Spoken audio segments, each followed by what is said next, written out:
Tai labas rytas, bičiulės ir bičiuliai. Ačiū, kad Good morning, ladies and gentlemen.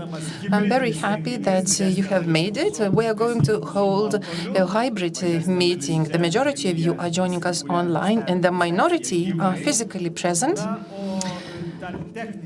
And a bit of the technical details before we start. Allow me to introduce myself. My name is Aurimas Perednis. I'm the moderator from Žinių Radio News. In case you need interpretation, for those of you who are participating online, you should choose the language on the top left corner of the screen. On the top left, there is a language button to choose the required language, either Lithuanian or English. Really wonderful to have you here today. Hope to have interesting discussions and presentations.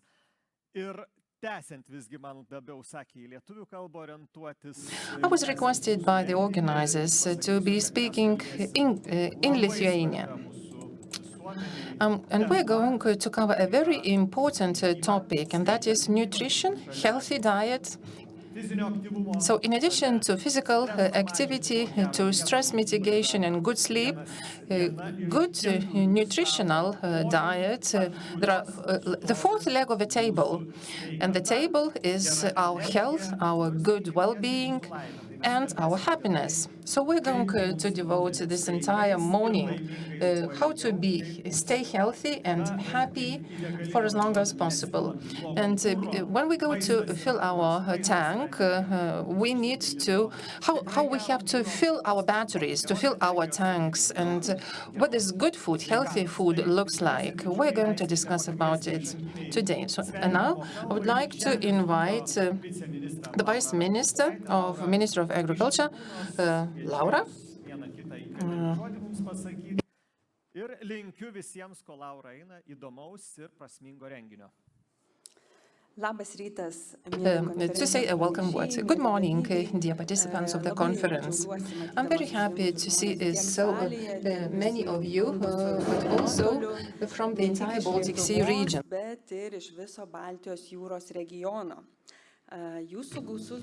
Your large group shows that the topic of sustainably produced food and balanced nutrition is relevant both for farmers, food producers, health professionals, and of course all of us, consumers. My special thanks goes to the Office of the Nordic Council of Ministers in Vilnius and head of the office, Mrs. Helen Nielsen, and her team, who agreed to be partners of this event.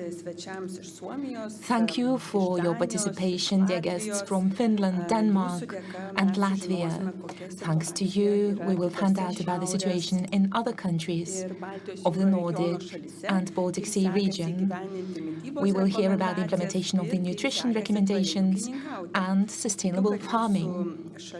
I believe that the experience of your countries will be an inspiration for changes for us in Lithuania and for other countries. Thank you, speakers from Lithuania, Ieva, Justina, and Giedre, as you will share your experience and insights. The best practices that we will hear about today, as well as the discussions that we'll have, will serve as an impetus to think again about our daily habits and the efforts that each of us can make so that we are healthier and that our children grow up healthy and happy, and that we have a respectful relationship with the people who prepare food, the people who cook, and the path of this food begins, of course, in the farms and kitchens. And if we want to change the world, let's start with ourselves. So as we listen to presentations and join discussions, let us remember that we are here for the change that is needed, first of all, for ourselves, and of course for the environment around us and for the future, so that we never see food poverty, so that there always are people who produce healthy food in a sustainable way, and that food is both our source of energy and our only natural medicine. I wish you all meaningful discussions and positive change in your lives. Thank you.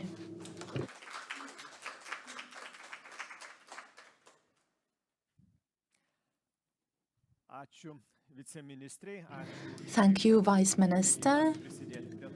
Thank you for trying to contribute to this change, which is highly relevant and necessary. And Lithuanians say that drop by drop will make a hole in a stone. So I believe that our discussions will contribute to the change in our minds, and this will make our society much healthier.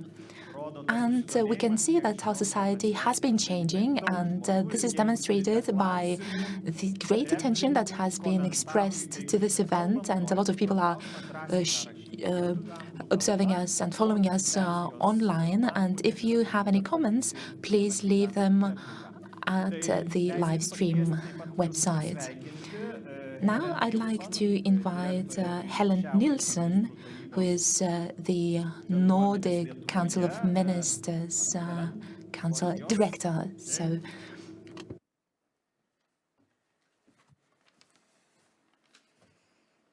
good morning, Vice Minister, participants, colleagues and friends. Welcome to the conference. Also on behalf of me, it's a pleasure to be here with you today. We are gathered to discuss the critical link between sustainable agriculture and healthier, more sustainable food choices, a topic that will directly shape the future of our region. This event aligns with the Nordic Council of Ministers Vision 2030, which strives to make our region the greenest, most socially inclusive and most competitive in the world. Central to today's conversation are the Nordic Nutrition Recommendations 2023, which serve as the scientific foundation for national nutritional guidelines and recommendations in the Nordic and the Baltic countries.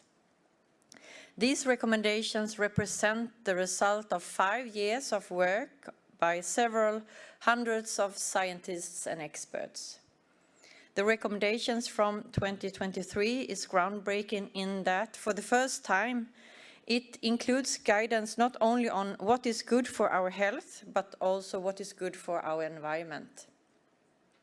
The recommendations promote a plant-based diet rich with vegetable, fruits, whole grains, legumes, and imply fish and nuts, moderate dairy products, and limited red and processed meat. These shifts are vital for both our health and the planet, and after my remarks, we will hear a more detailed presentation on the recommendations, and I encourage you all to be engaged in this important work. At our office, we are eager to be at the forefront of this change. Since 2020, we have introduced only vegan option at all our office receptions to reflect our commitment to sustainability in our everyday practices, including the Nordic Baltic Youth Summit that will start with more than 300 youngsters coming here to Vilnius just in the coming days. So they will also be offered purely vegan food. Later this morning, we will explore the pressing questions of whether reducing meat consumptions is unavoidable for healthier or more sustainable diet, and how the approach this transition effectively. Everyone has a role to play in this transition: policymakers, farmers, producers, and us consumers. I look forward to the valuable discussion ahead and hope this event will inspire even greater commitment to sustainability, to sustainable practices in food production and consumptions. Thank you for your attention.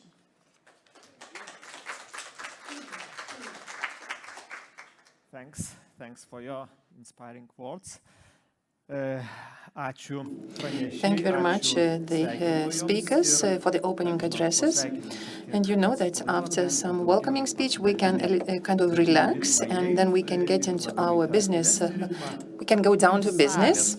And now I would like to ask the audience. We're going to hear about nutritional guidelines and recommendations, what they are, what kind of quantities and what type of food is being recommended. Who of you honestly admit to yourself that you are observing healthy nutrition principles?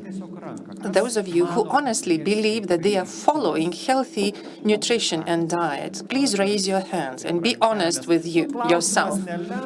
I do understand that this is quite of a provocative question, but I see at least half of the audience raise their hands, so 50%. That is remarkable. At least we're doing our best. Okay. This is how I try to formulate my question, that we are trying our best to follow healthy nutrition or healthy diet requirements. And it is up to everybody participating online to answer yourself a question, which proportions of vegetables, monosaturated acids and proteins, and what is the proportion of red processed meats that constitute your daily or weekly diet, or maybe some even less healthy or even harmful products like sweet things and confectionery. But you know, whenever I go to schools, I still see lots of vending machines selling these unhealthy snacks for school-age kids. So I do hope that with time this is going to be phased out. Now I would like to ask the next speaker, Mr. Sebastian Hill from the Finnish Agricultural and Forestry Ministry. He's the director of the Food Safety Department. And he's going to make a presentation about the Nordic nutritional guidelines. Thank you.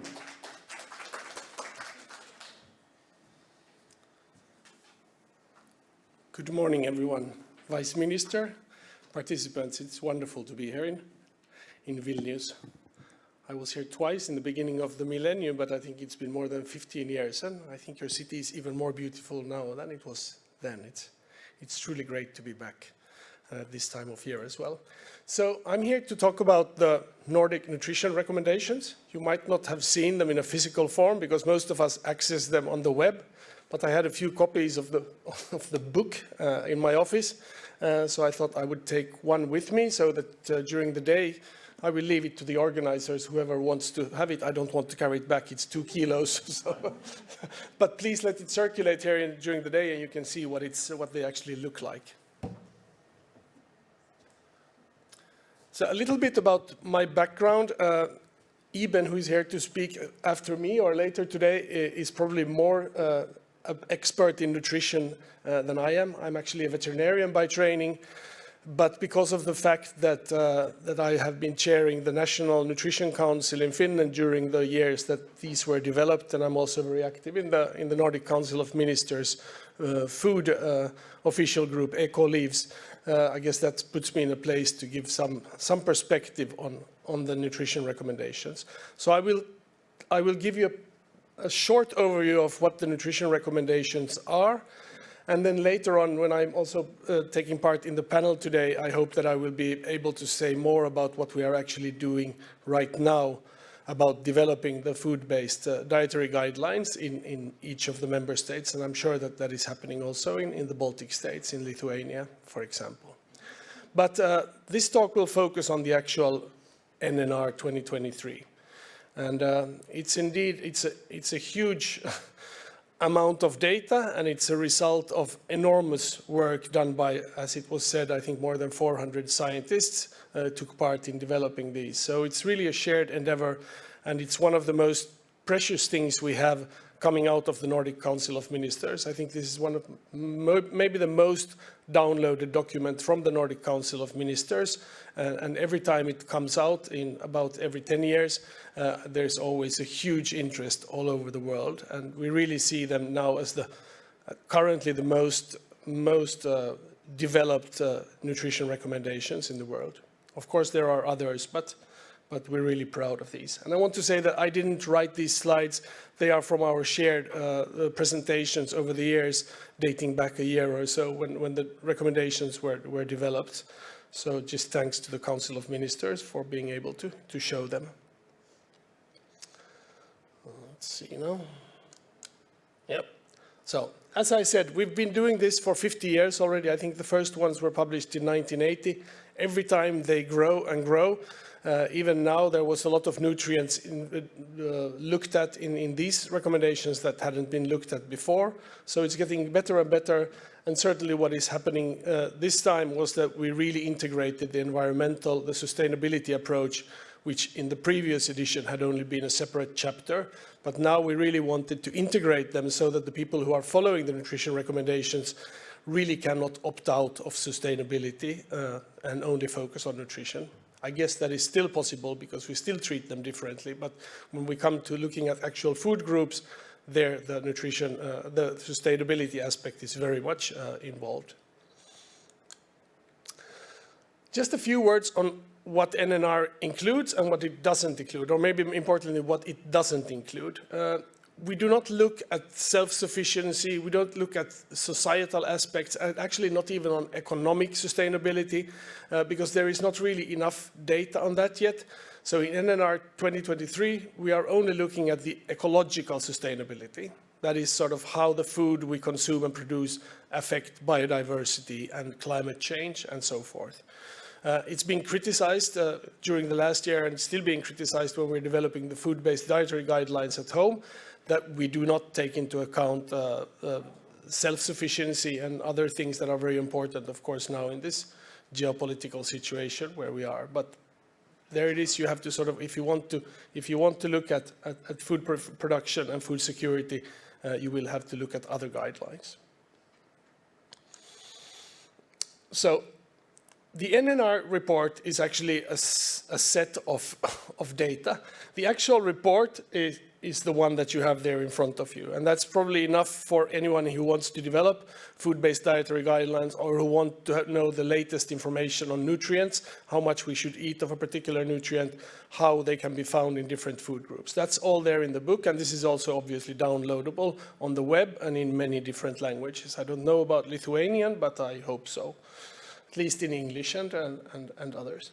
So this is the book. But then, of course, the background papers of developing these is a huge amount of data. That's more than 2,000 pages where we have the papers, the scientific papers that were developed as part of, as the background for the nutrition recommendations. There was tens of scientific papers that were commissioned only because of NNR and because of the money given to NNR by the Nordic Council of Ministers.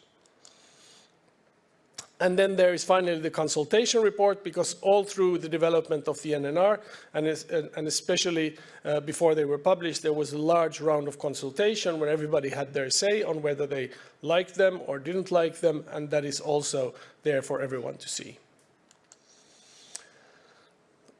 I think that this time, although we have been doing this 5 or 6 times, and I wasn't involved in the earlier times, I think that this time the methodology was really perfected so that we wouldn't be open for critique. So there was a lot of thought going into sort of how can we make this as transparent a process as possible so that the critique, when eventually it will come, we will at least be able to say that, look, it's all out there. I mean, if you don't believe it, please do not, but at least we believe in what we're doing and we're hiding nothing. And obviously, part of this methodology was also perfecting the science to come to the conclusions, which are now there in the recommendations. We developed checks and balances to make sure that everything stayed in line and everything was developed along the same guidelines, because with 400 authors or scientists working together, it's obviously a very difficult job to keep everybody in line and everybody really sticking to the science. I think the key word all through the process and still is science. Also now, when we are developing our national guidelines, there is a lot of things we are not able to say about dietary guidance. For instance, game meat, which is rather important in northern eastern parts of my country. A lot of people hunt. But there isn't really any research on game, so we can only assume that a lot of the things that we say about red meat is probably true for game meat, but since we do not know, we are not giving any real quantitative recommendations on whether to eat duck or elk or whatever. So, and that is, in a way, it's sad because we would like to do that, but because we decided early on that only the things where we have real hard science to prove what we are saying are going to be included. So that means that some things will eventually be left out. But I think this book really aims at the global audience. We think that nutrition is the same regardless of where you live, what kind of genetic background you have. More or less everybody needs the same nutrients. So we are really aiming the recommendations, especially the nutrition recommendations, which is the big bulk of the book.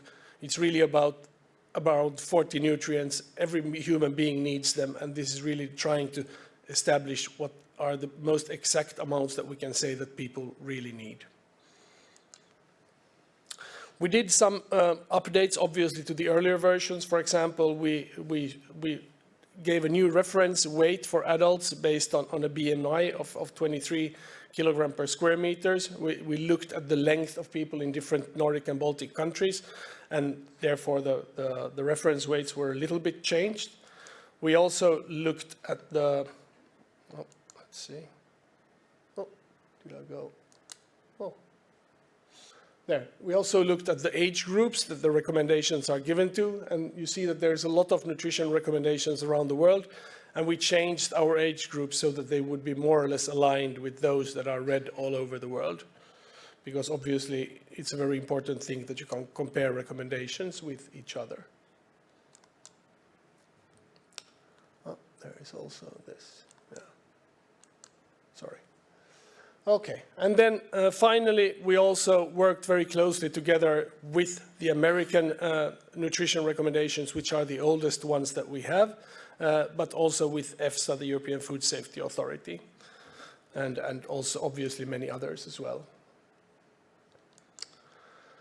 This is, when you look at the nutrients, and as I said, there's about 40 nutrients that are discussed in this book. Those are the things that, the nutrients that we believe that humans need.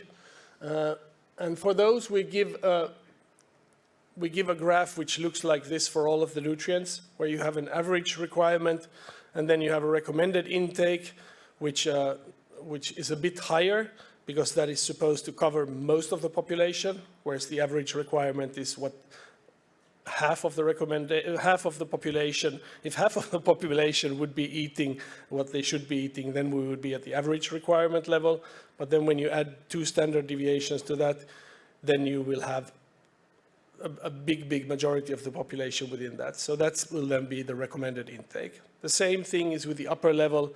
The upper level is put at a place where most of the population will still be safe with a consumption level at the upper level. Then there is also a few other dietary reference values that were now included. There is a provisional average requirement, there is an adequate intake, and there is the chronic disease risk reduction value as well. And they follow the same pattern, so it's just giving more information on the distribution of nutrients and how they should be consumed. I will not go into these in details because, as I said, I'm a veterinarian. I can read them, but I cannot really explain how they work in practice or how they were developed. And as I said, I said 40, there's actually 34 nutrients, but out of these 34, there were 7 nutrients that had never been looked at before. So it's quite a big increase now that we have 7 more nutrients that we are now in the recommendations. And at the same time, when we did this new revision, in 10 years, the science had changed so that for 9 nutrients out of these 34, we were changing the recommendation quite a lot, more than 20%. So actually, a lot of things have changed in these new recommendations. And then the other part of the book is really looking at food groups and trying to sort of help the individual governments who will then take this book and develop their dietary-based guidelines for each country. And this is obviously where the consumer or the citizens will meet the nutrition recommendations, because most of us don't think about food as in nutrients, we think about food as food groups.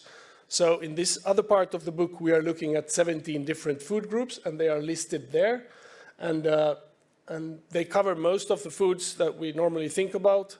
One important omission is that we did not take any account of ultra-processed foods, because we believe that it's really a very unscientific food group, if you want to call it that.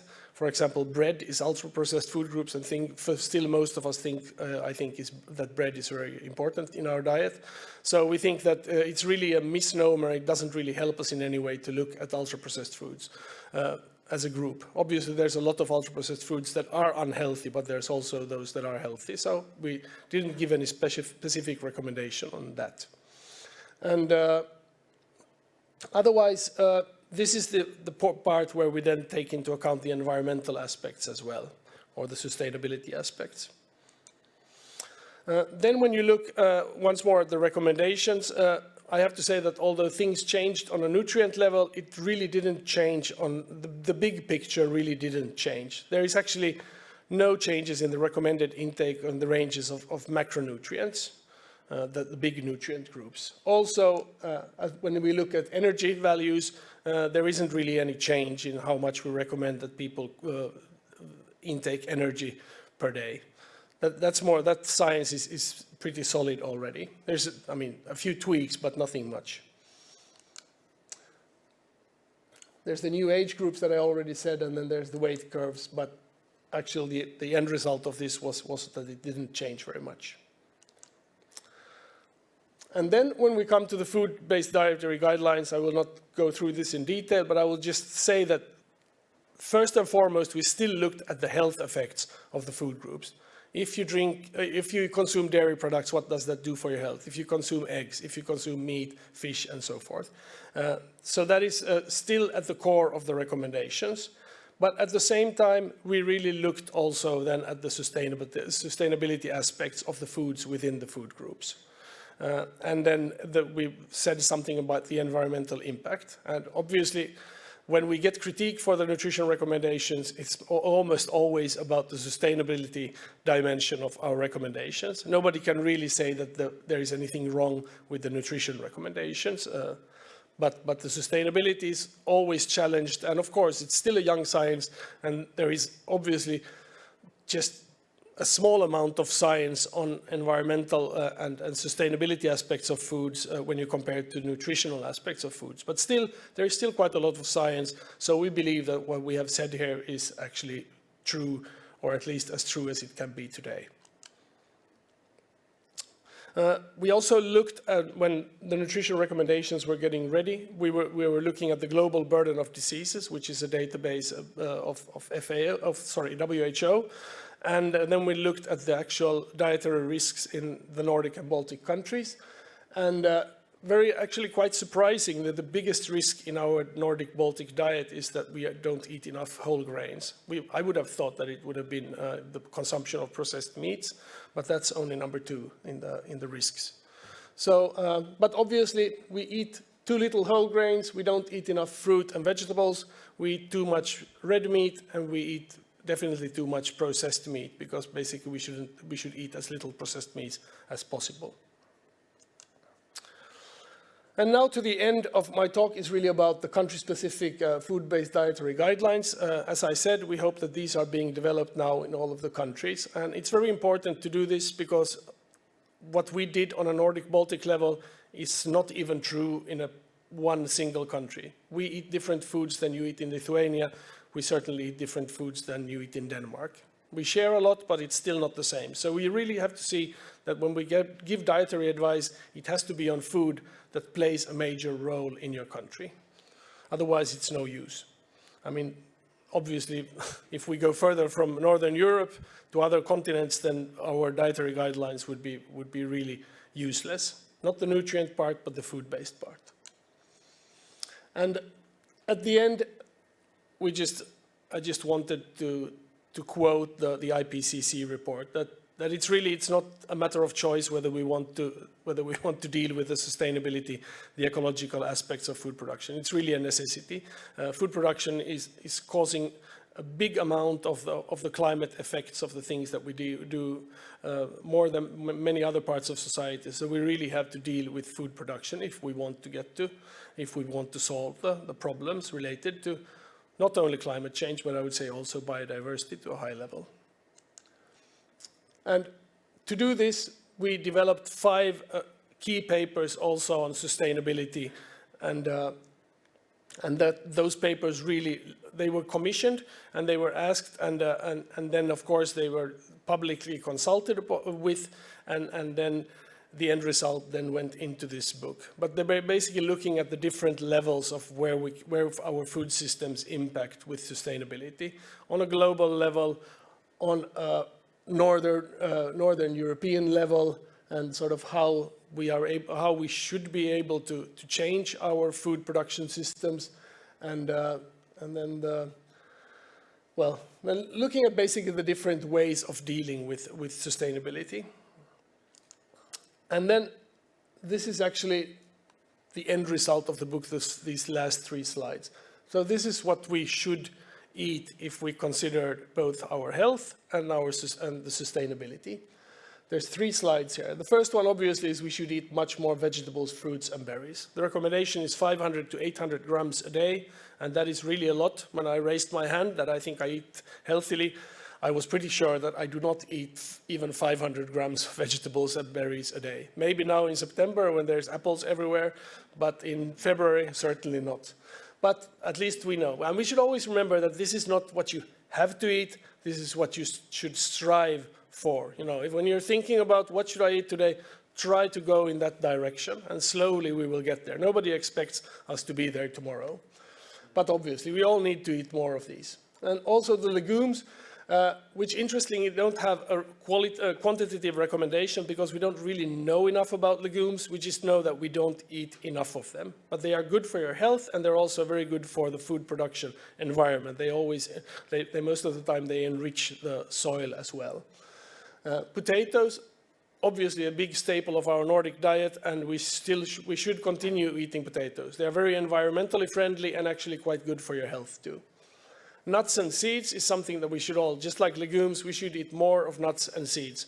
And preferably not the salty chili nuts that I like to eat in front of the TV, but we should probably try for the ones that are not salted and roasted. And there's good ones there as well. Fats and oils, we all know that soft oils is the kind of fat we should use with our foods. Then when you look at fish, I believe that in Lithuania you're quite good at eating fish. I hope that you get to 450 grams a week, of which half should be a fatty fish. Red meat, this is probably the most contested of all. We are recommending that we should not eat more than 350 grams a week, and preferably even less than that when you think of the environment. But it really surprised me talking to the nutritionists developing this, that they were all pretty agreed upon that nobody really needs meat. I mean, I was thinking as a veterinarian that, you know, we probably should eat a little bit of red meat because it's good. You know, there's iron and there's, what is there, cobalt and stuff that you don't really get from anywhere else. But apparently you do get all these nutrients from anything. Even if you don't eat any red meat at all, you don't have to have any supplements. You get it all from other foods as well if you just choose wisely. White meat, perhaps even more contested in my country at least, because we are big. It's, you know, white meat consumption is growing every year, but now we are saying that, you know, we shouldn't increase white meat just because we stop with red meat, because there's huge environmental impact from the chicken industry, and in that sense we should try to get all meat consumption down. And milk and dairy, at least for my country, very important. We are big milk drinkers, big consumers of fermented milk products. Luckily for our milk producers, we are still able to say that 350 grams a day is quite healthy for you, and actually the environmental aspects of producing that much milk is not so bad. I mean, we wouldn't need to have as many cows as we have in Finland today. We have the cows because we want the meat from the cows. I think probably a third of the cows or 1/4 of the cows would be enough to produce the milk that we need. And then the last slide, cereals. Whole grain is really important. I think we all know that. We just have to look out for bread and other cereals that contain whole grain. Eggs, 1 egg a day is probably a good amount, and it's environmentally quite friendly as well. And the last ones, preferably no sweets at all, no alcohol at all. So there is no, I know that some Nordic countries are thinking of whether you should have a recommendation on how much alcohol you could drink a week. You know that there is these that women can have 2 glasses of wine and men 3 glasses of wine. But from a nutrition and health point of view, there is actually, you cannot recommend the intake of alcohol at all.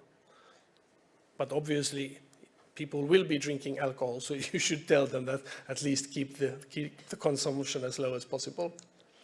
And this is where we are today. 1 year later, we are still developing the national guidelines. The Finnish dietary guidelines will be published on the 27th of November, and I know that the Swedish guidelines are going out for consultation now, probably went out today, yes.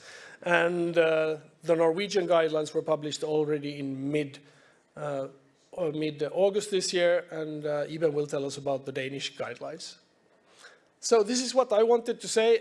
Really happy to be here, and I will be hopefully talking more about the implementation when we get to the panel discussion. Thank you. Thank you so much. Thank you, Sebastian. Thank you so much, and we will talk later on broad and deeper. But my question, very brief question. You just presented Nordic nutrition recommendation, but let me just jump to your personal life. Because we now at 9:30, breakfast time.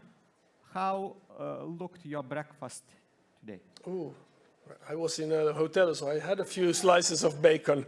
I never have that at home, but when I go to a hotel, I do try the bacon. I had one fried egg, and I had, I think, 3 slices of bread, but they were the browner bread. But I did note that in Lithuania there was only white bread and a little bit beige bread. There wasn't actually any rye bread that we would see in Finland and actually in Denmark too. So I think you could do better on the whole grain part, at least in the hotels. But otherwise, coffee and juice, it was pretty healthy, I think, except for the few slices of bacon there. Thank you so much. Thank you. Ačiū mūsų svečiui Sebastianui. Thank you, Sebastian. And now I will continue in Lithuanian, because now we are going to listen to a presentation by Ieva Gudonavičienė. She is Advisor of Health Promotion Unit at the Ministry of Health of the Republic of Lithuania. And she is going to speak about the promotion of healthy nutrition in Lithuania. What is being done, what challenges are, etc. So, Ieva, the floor is yours. Hello.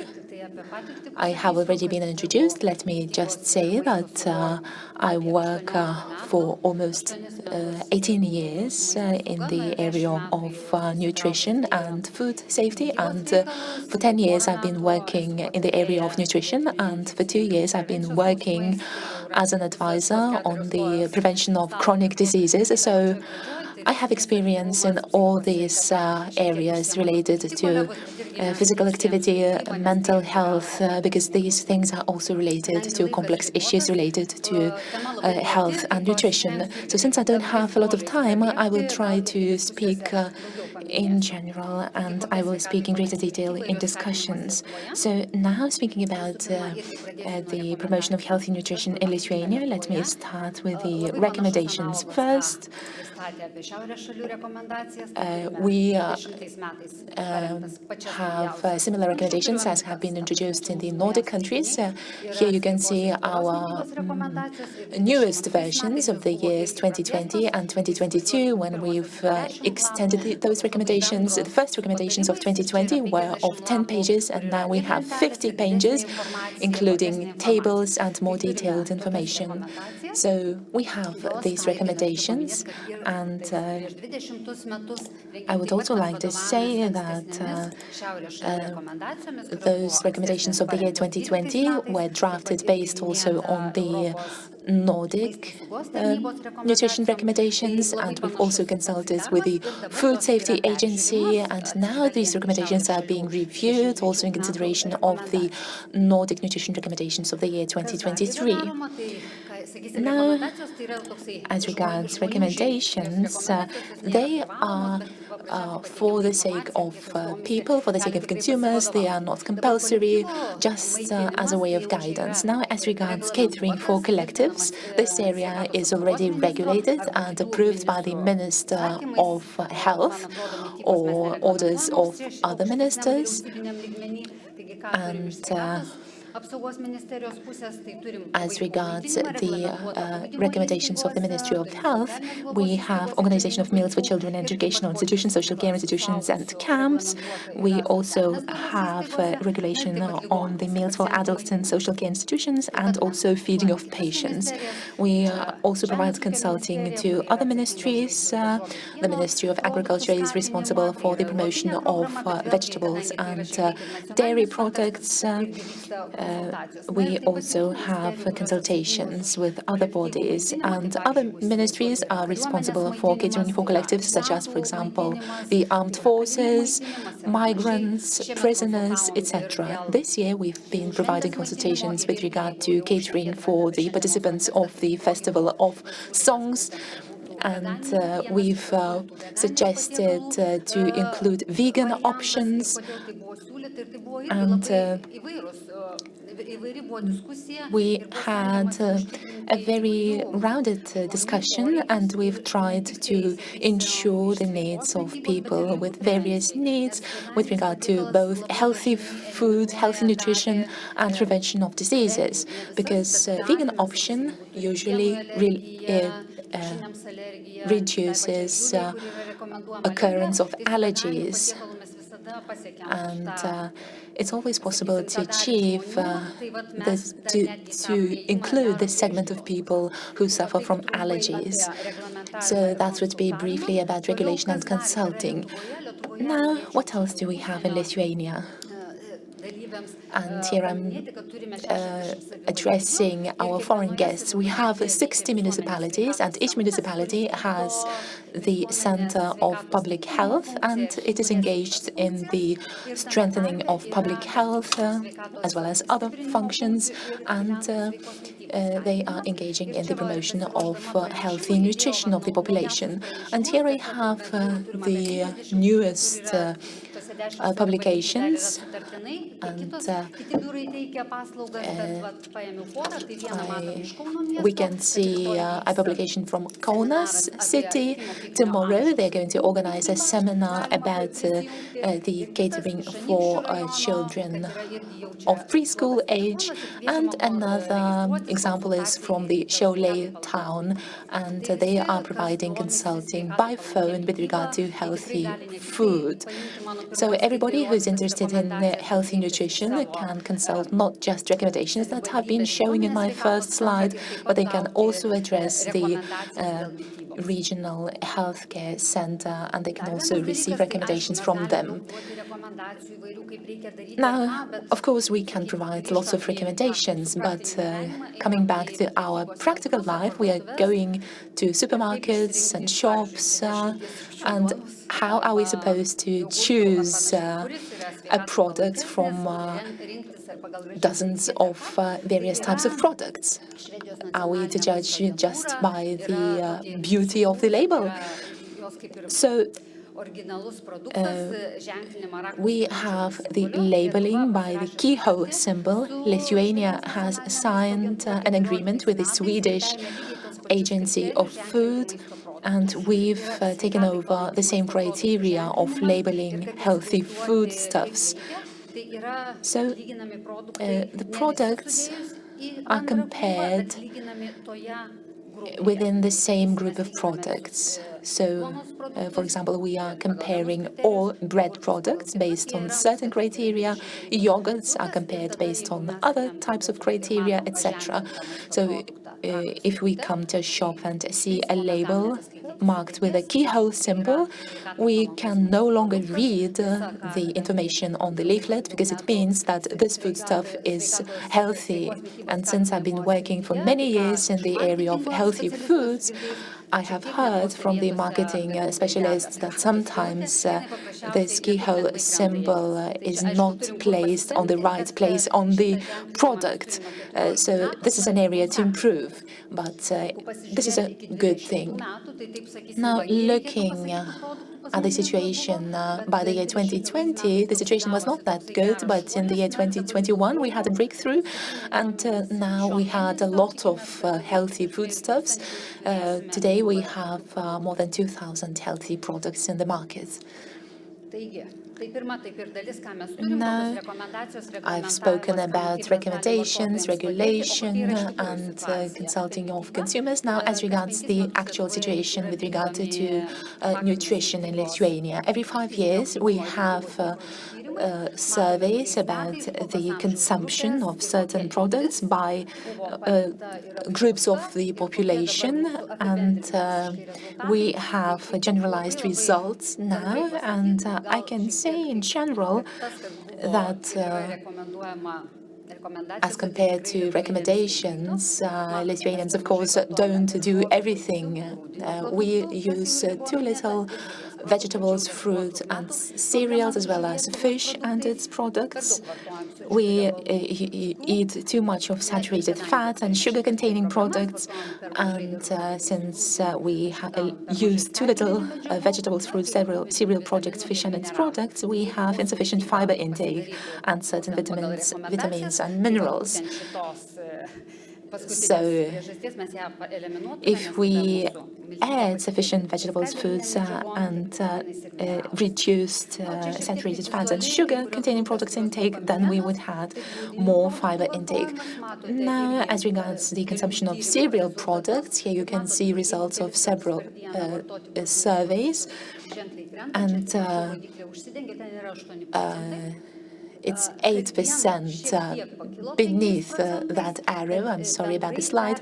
So in general, as regards the consumption of cereal products, we don't use them sufficiently.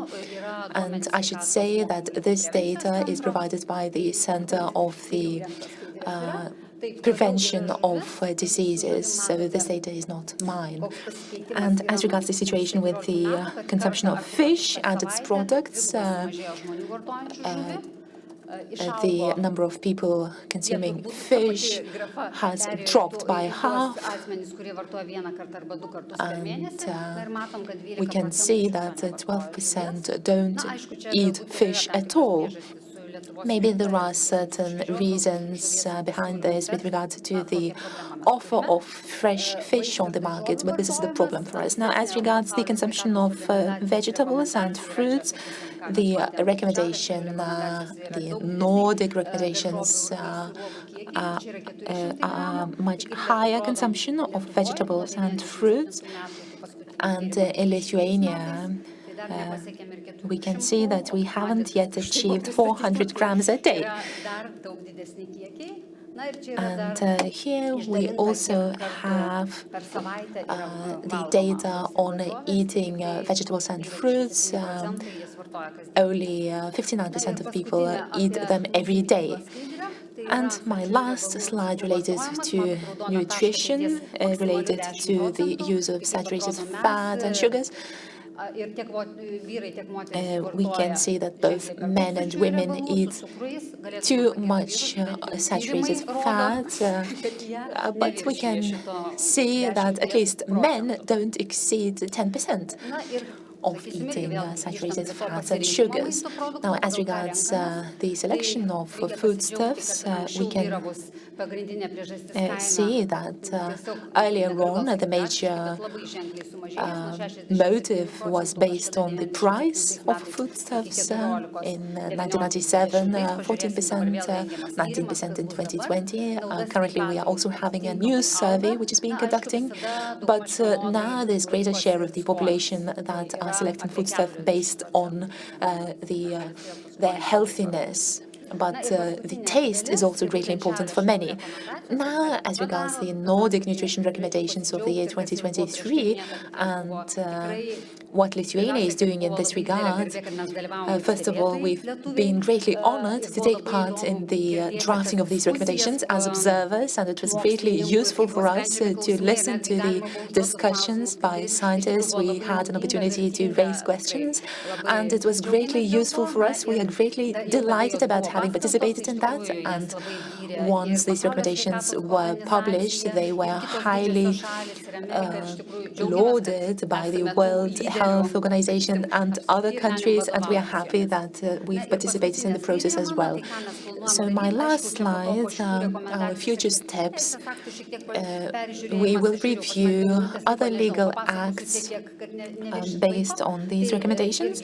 So I can see that I have just 2 minutes left. So what we're going to do, we're going to change recommendation with regard to the consumption of vegetables, fruits and berries. Currently we have a recommendation of 400-600 grams, and we are going to review these recommendations.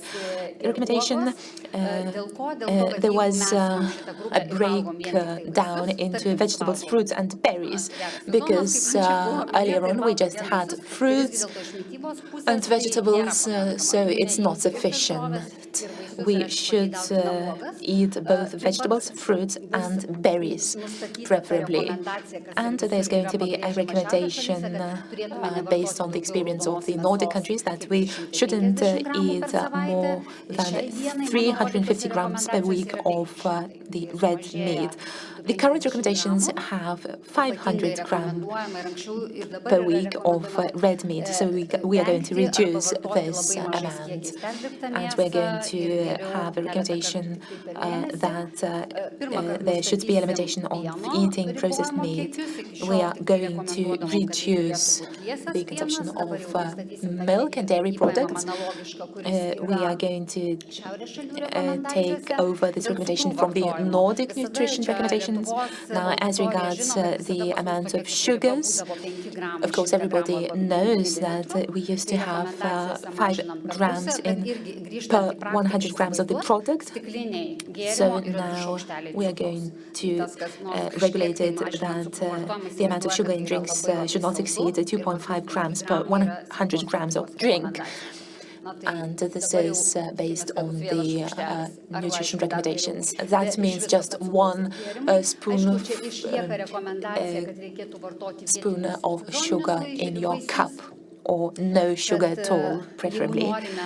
Now, as regards foods, we should choose local and seasonal foods. We should include vegetable products. We are not saying that you should abandon eating meat at all and that you should go vegan, but at least 1 meal per day should be plant-based products entirely. Breastfeeding women should only use healthy food entirely. Now, as regards health in general, we should eat in a quiet environment, at the table, and without using any screens while eating. And just spare me another minute and let me say that we are regulating children's nutrition, and we're very happy that since the year 2018 we have a requirement to offer 1 plant-based meal for children at schools. And as regards implementation of this requirement, that's another question, because some schools are happy, others say that children don't like eating such meals, but I believe that this is the matter of your approach. We have also regulated the amounts of vegetables that have to be provided for children, also the consumption of meat, just 2 times per week of red meat, just 3 times per week of white meat, etc. So we are going to review these recommendations as well. Thank you for your attention, and I wish you a very good conference. Thank you. Yeva, thank you very much for overview of these recommendations. And they say that you can bring a horse to a water body, but you cannot force the horse to drink from this river. So the same goes for the implementation of these recommendations. And what is the most prominent journal of medicine in the world? Of course, this is Lancet. So I've checked the data from the Lancet, and I saw that on the 20th of August, the Lancet published an article on diabetes and endocrinology, and a study has been done with regard to the consumption of processed meat and red meat, and there are risks related to diabetes connected with the consumption of these products. So you could check this. And 2 million people have participated in this study, and this is the data of a very respectable journal. So risks are related to eating red meat and processed meat. Now, a question for you. You are a highly informed person, similarly as people here in the audience and also people looking online. So we are speaking about these recommendations, and which recommendation is the most difficult for you yourself personally? Well, probably a reduction of the amount of sugar. I drink coffee, tea without sugar, no sugary beverages, but I have an objective to reduce the consumption of sweets and desserts while I'm drinking coffee. Well, of course, I personally should reduce the amount of sugary snacks. Thank you, Yeva. We are going to see you in the panel discussion as well. Thank you very much for your presentation. And soon we are going to invite our guest speaker from Denmark.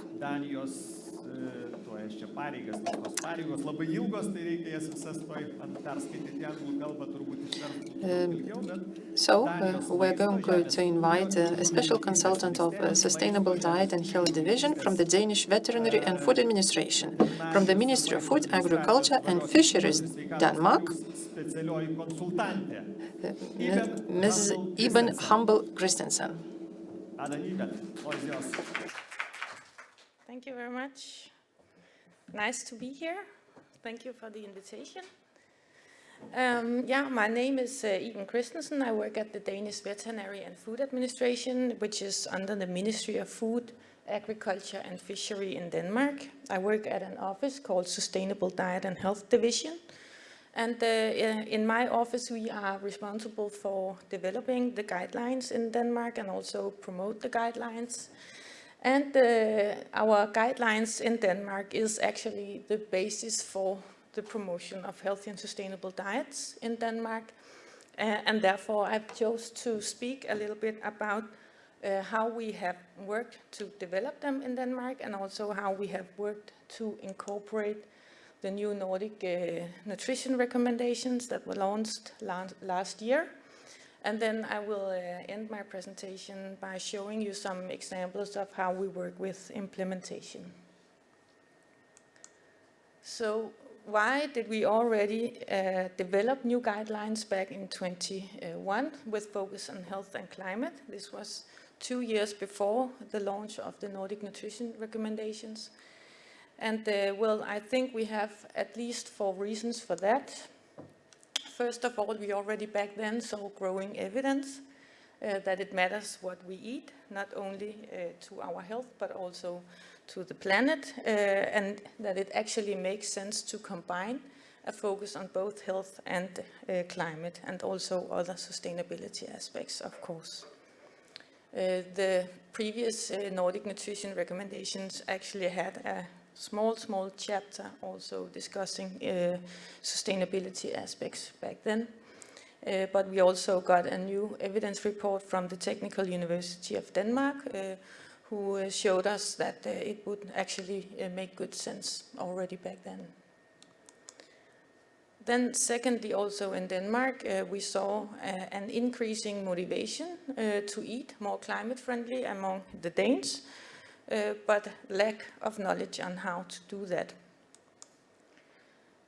We also saw a big need for advice on how to actually eat more climate friendly without compromising health, because what is good for the climate is not necessarily good for health, and also the other way around. So even though it goes hand in hand, you also need to consider how to do it.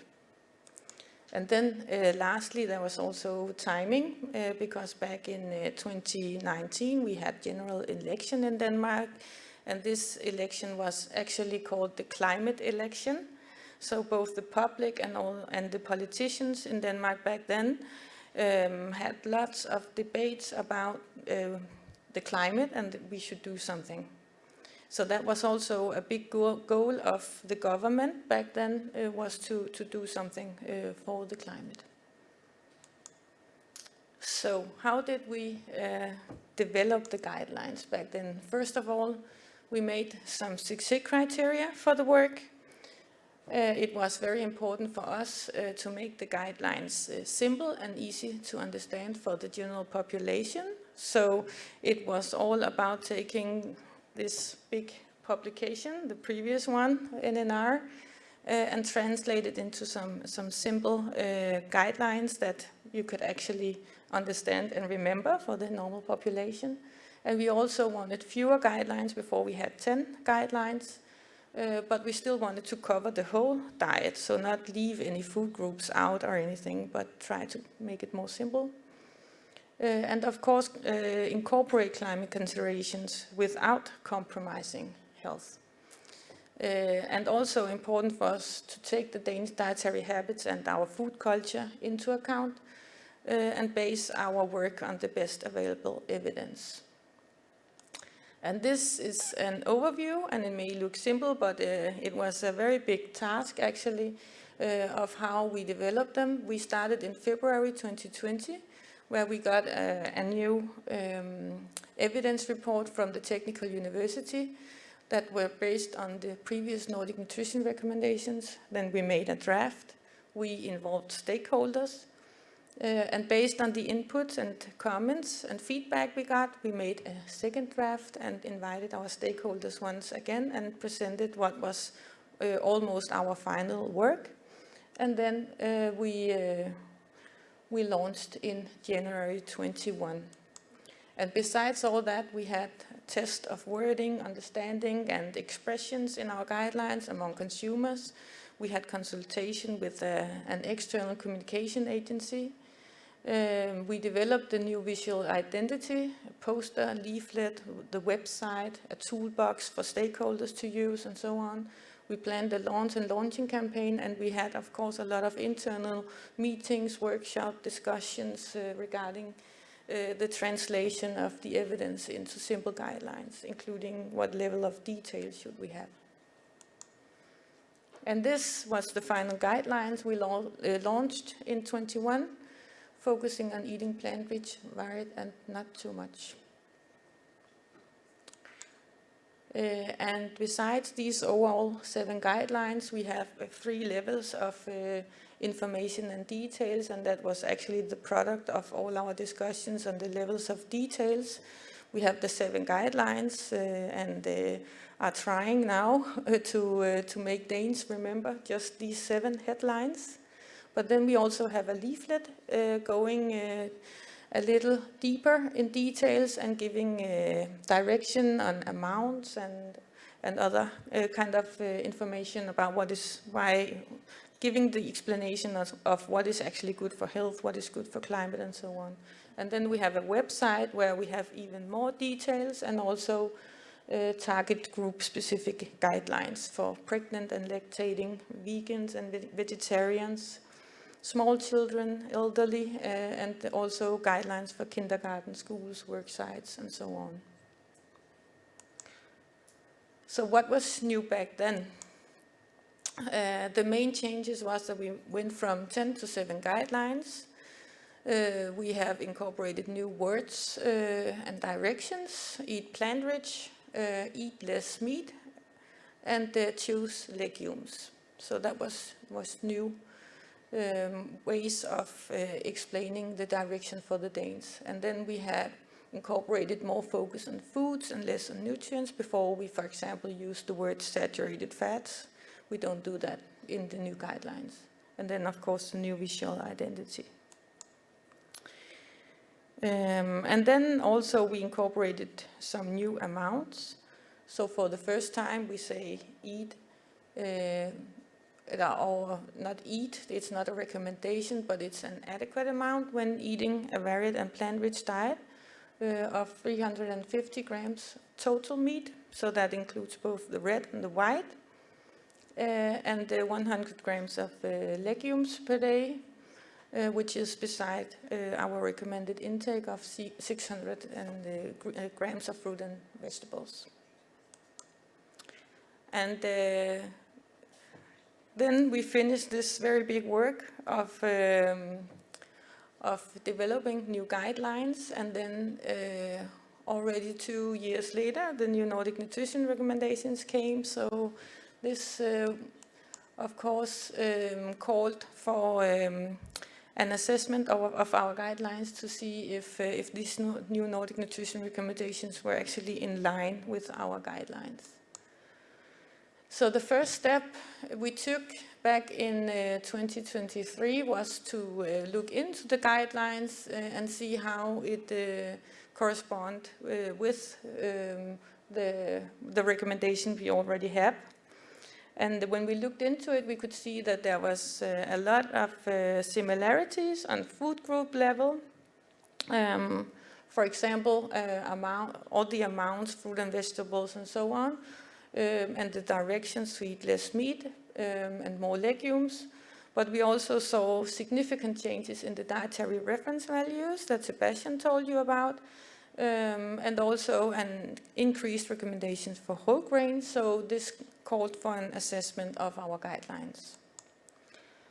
So the second step in Denmark was to initiate a new project at the Technical University of Denmark. We asked the Technical University to uncover these changes in the Nordic nutrition recommendations from 12 to 2023 and assess whether this gives rise to make some adjustments.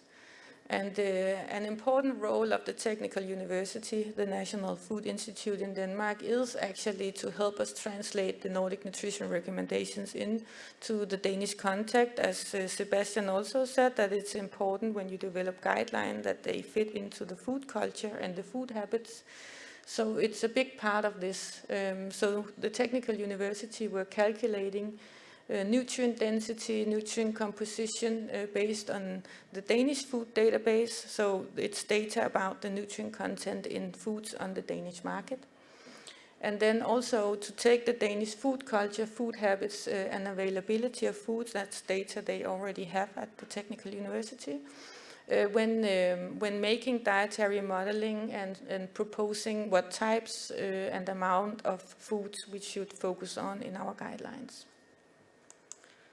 And the third step was to decide on what adjustment we should then make based on this new report that was published in the spring. And the report concludes that most of the amounts and points in the guidelines can continue unchanged, but the report also points towards making some minor changes, including, for example, increasing the recommended intake of whole grains to 75 to 90 grams per day or more. Milk, the adequate amount that we have in our guidelines should be changed from 250 milliliter to an interval of 250 to 350 milliliters, and then including age-specific recommendations with highest amount for children and adolescents, and this is due to an increased recommendation on calcium. Then there is eggs, which should be increased from 2 to 3 eggs per week. That's because of an increased recommendation for selenium in the Nordic nutrition recommendations. And then there's a big focus on coffee in the new NNR, and also focusing on limiting that, which we also incorporated, and also focus on fruit juice and to limit the intake to maximum 1 small glass per day. However, what is also important to say is that the direction that is expressed in the overall 7 guidelines are well in line with the new Nordic nutrition recommendations, and therefore they remain unchanged, which we are very happy about, because you can also be criticized for making new guidelines all the time, and the consumers get confused and so on. So we are actually very happy with that. So this is just an overview of some of the selected amount that we give in our guidelines. And I will not go into details, I don't have time for that, but just so you can see how it ended up. And then I will spend the last 2 minutes just quickly go through how we work with implementations and just give you some examples on what we have been doing. First of all, just the main challenges quickly. We have to, of course, tackle the gap between the Danish food culture and the guidelines: high meat consumption, high consumption of sweet, salty and fatty food, low intake of legumes, and a low intake of fruit and vegetables. And then a big challenge is also to change the food environments, the availability of food, the options that Danish consumers have also to actually follow the guidelines. And then also to achieve and ensure a continuous high level of awareness, knowledge and motivation among the Danes. And this is our implementation strategy just overall. As you can see, we work with communication, we work with structural change, and we also work a lot in public-private partnership, because we believe we cannot do everything on ourselves. We have to have all our partners to help us, both with the communication and with making the structural change out there. So this is examples from our launching campaign, Do Something Good for Health and Climate, where you can see all the guidelines. And here's an example of how we had outdoor posters, a lot of places around in Copenhagen and the rest of Denmark. We used influencers for the first time, so that's also a new strategy to communicate and reach our target groups.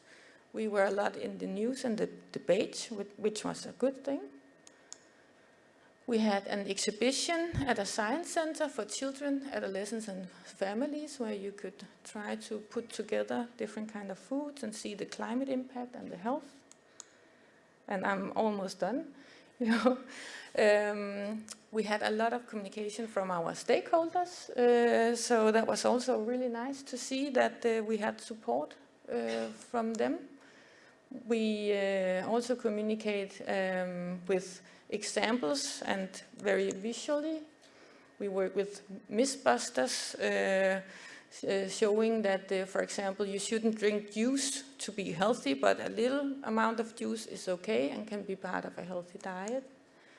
And as I said, we have guidelines for daycare schools and worksite canteens, a lunchbox hands on how to make a healthy lunchbox, the keyhole label that you also saw previously, and a campaign in 2022, maybe you heard of it, with a song of these 4 guys, what is a legume, telling the Danes what legumes are, and more visual material we have developed. And the latest one is Give Me 5, showing how much there is room for of the sweet, salty and fatty foods.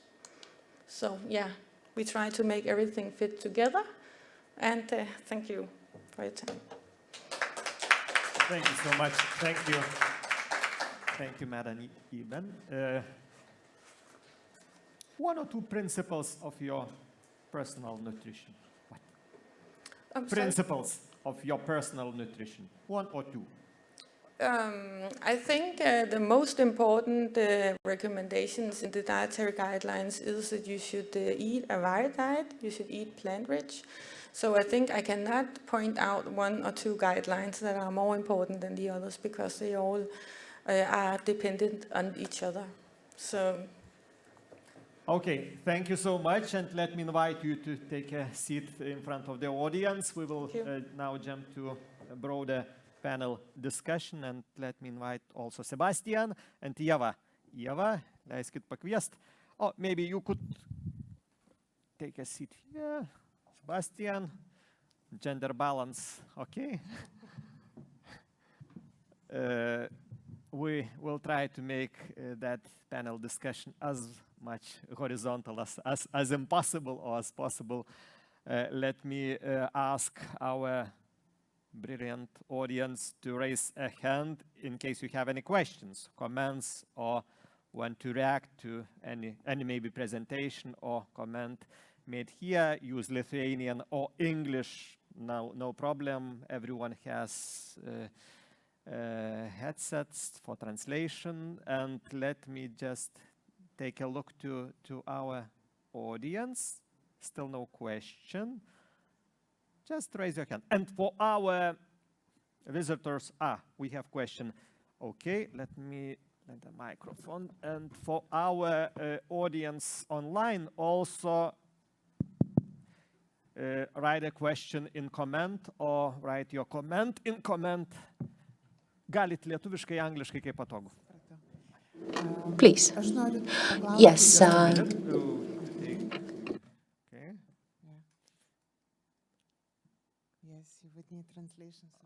For the translation. Yes. So my question would be related to the following recommendation. It is related to the importance of legumes for nutrition. What is your opinion? Is it related more with the certain nutrients, or is it related more with the sustainability and environmental aspects? Why are we recommending so great amounts of legumes? Because I think that 100 grams per day is really a lot. It's impossible to achieve, probably. Thank you. Or other panelists. It's okay with translation? Yes. Yeah. Please use microphone. Hello. Okay. I think this is really a question that the real nutritionist should answer, but I'll start since the microphone was given to me. I think it's a combination of both. I think they are certainly very good from a sustainability point of view, but of course they are also very good nutrient. I mean, they are very good for the nutrients as well, and they vary the diet, and probably the nutrients you get from legumes, I would guess, is a little bit different from the ones that you get from fruits and vegetables. But I turn to the real experts. Yeah, I can add to that also. I agree. I think it's both. It's a combination. It's about when you recommend to reduce the intake of meat, you will have to replace the meat with something. And our evidence base for our guidelines shows that when you reduce meat, it's a very good idea to increase intake of legumes and whole grains and nuts and seeds and other providers of proteins. And when you combine these, you will get what you need of proteins and other nutrients and vitamin. Okay, I share your opinion, both. What I can add, maybe it's about proteins, because as it was told, if we decreasing some food in our diet, we should replace meat as proteins. So we replace with plant proteins. And also it's very good for environment. We have a question from the online visitor Lilia, and the question regarding communication, because we have the recommendations that how to change culture, how to change behavior of the people, how to change society, and not just to put recommendation on the table, on the paper. And the question is about advertisement, about social promotion. It's a very important part of the implementation, how it looks in Denmark, in Finland, even in Lithuania also. Yeah, I can start. I think when you are going to change behavior, you need, of course, to work with people's awareness and knowledge. But what is maybe even more important is to focus on changing the food environment. And that's why we in Denmark work also to increase availability of healthy and sustainable foods in daycare, schools, and kindergarten, so that you make the choice easier, and hopefully also they will get some experiences so that they want to go back home and try to cook some of With this. children, through kids, you promoting that ideas of healthy nutrition. The main and the most successful social advertisement maybe in your country, Finland. I think, just as Eben said, it's really you have to work on many different levels. I think the most important one that we have experienced in Finland is really that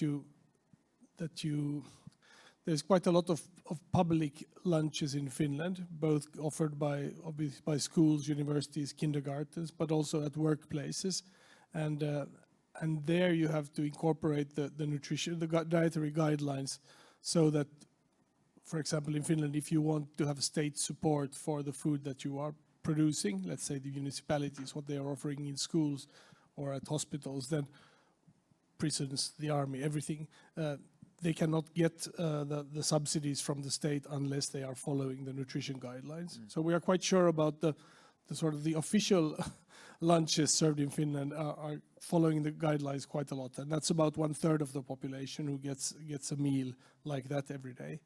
But then you really have to, I mean, then there's 2/3 that are not eating these, in a way, state-sanctioned lunches, and we have to make sure that they also choose the right thing. And there you really have to go into the system, and you have to work with the stakeholders, maybe with the big retail chains and with the food industry. And this is where it gets really difficult, because it is not really in the interest of the retailers or the industry to make healthy food. They make a lot of money on the unhealthy food. So you have to really engage, and there's small successes some along the way, but I think without hard legislation you cannot really get rid of the problem of having a lot of unhealthy food available.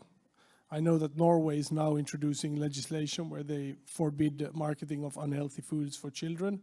We hope that that will pass, and if that's a good experience, then we will certainly look at that in Finland as well, because there is a lot of food still marketed to children, although it's supposedly not.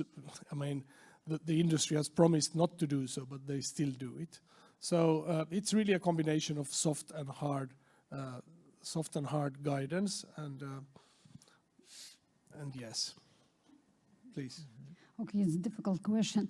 Actually, I think we need to increase our health literacy and also nutrition literacy, because it's very important. You can tell, you can show recommendations to do something, but if people or children or society don't understand why we need it, we will not reach, as I show our statistics.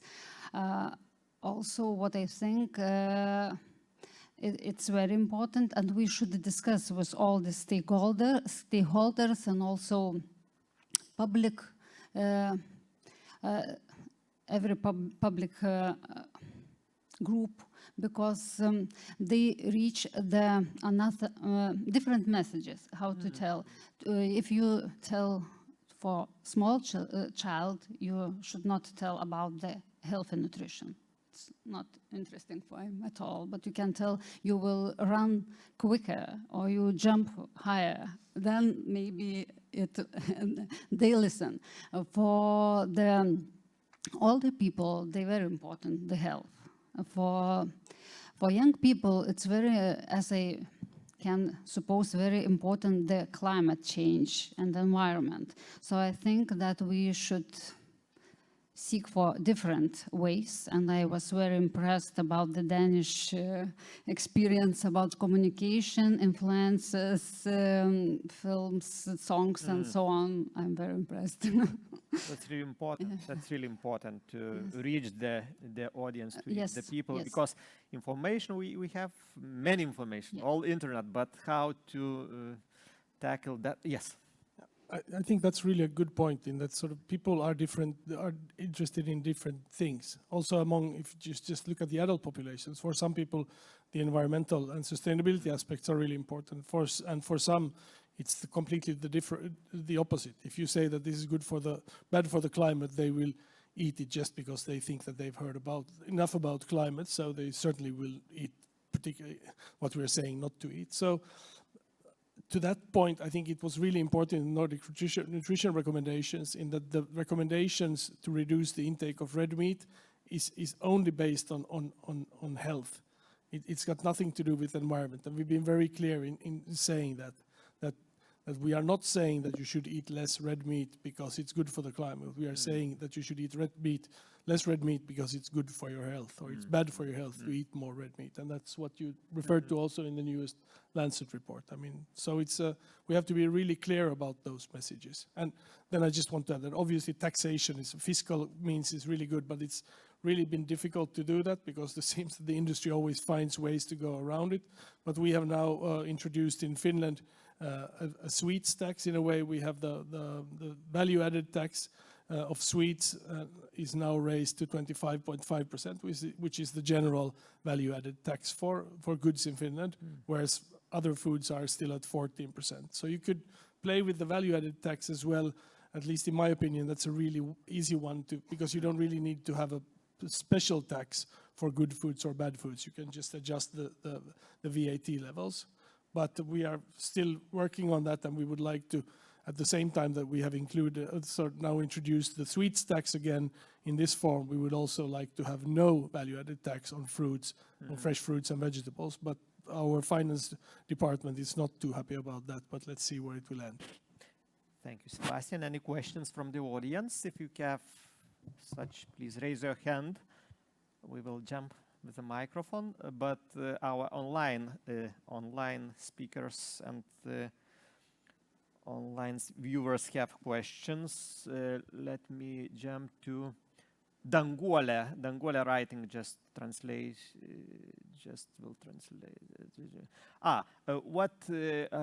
How you in Denmark and in Finland prioritizing the local farmers and making these short chains? Well, in Denmark and in EU, we cannot recommend to choose, for example, Danish products. So that's something that we have to deal with. But something that we can do when we guide Danes on how to choose is, for example, to choose fruit and vegetables in season. What is available? What is the cheapest thing in the supermarket right now? That will usually also be local. I see. But there are still also a lot of other projects going on around in Denmark, in the municipalities and at the schools and the canteens, where they are working on trying to get producers from the local area to provide foods for them. But as authority, we cannot, in the guidelines, recommend to choose specific Danish products. Sebastian, your experience in Yes. Finland? It's the same also in Finland, of course. However, we try to give guidance on how to do the procurement of foods for, let's say, canteens and schools and municipalities, and because it's an art in itself to make a contract of delivery of foods that will actually sort of give you the foods that you are interested in. So we've said that if you are really interested in supporting the local economy, you should put in some rules stating that the foods need to have a certain freshness level. For example, bread cannot be older than 6 hours, then obviously you will have to use local bakeries if you're interested in that kind of bread. But the problem is that in the municipalities, and particularly schools, do not have that much money, so they cannot do contracts giving them only local food, because the local food will also be more expensive than the imported foods. So it's not really in their interest.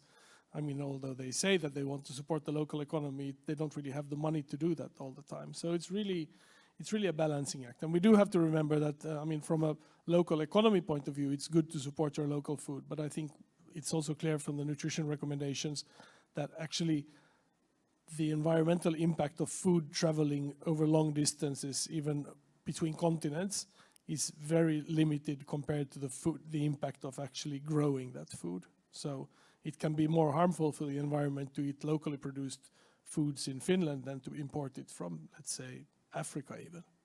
This is not always the case, but sometimes it is the case. So we shouldn't, if we are worried about the environment, we shouldn't get hung up on the distances and packaging, because that's not really the issue. The issue is really how do you grow the food and what do you grow. Obviously, vegetables is always more environmentally friendly than meat will be.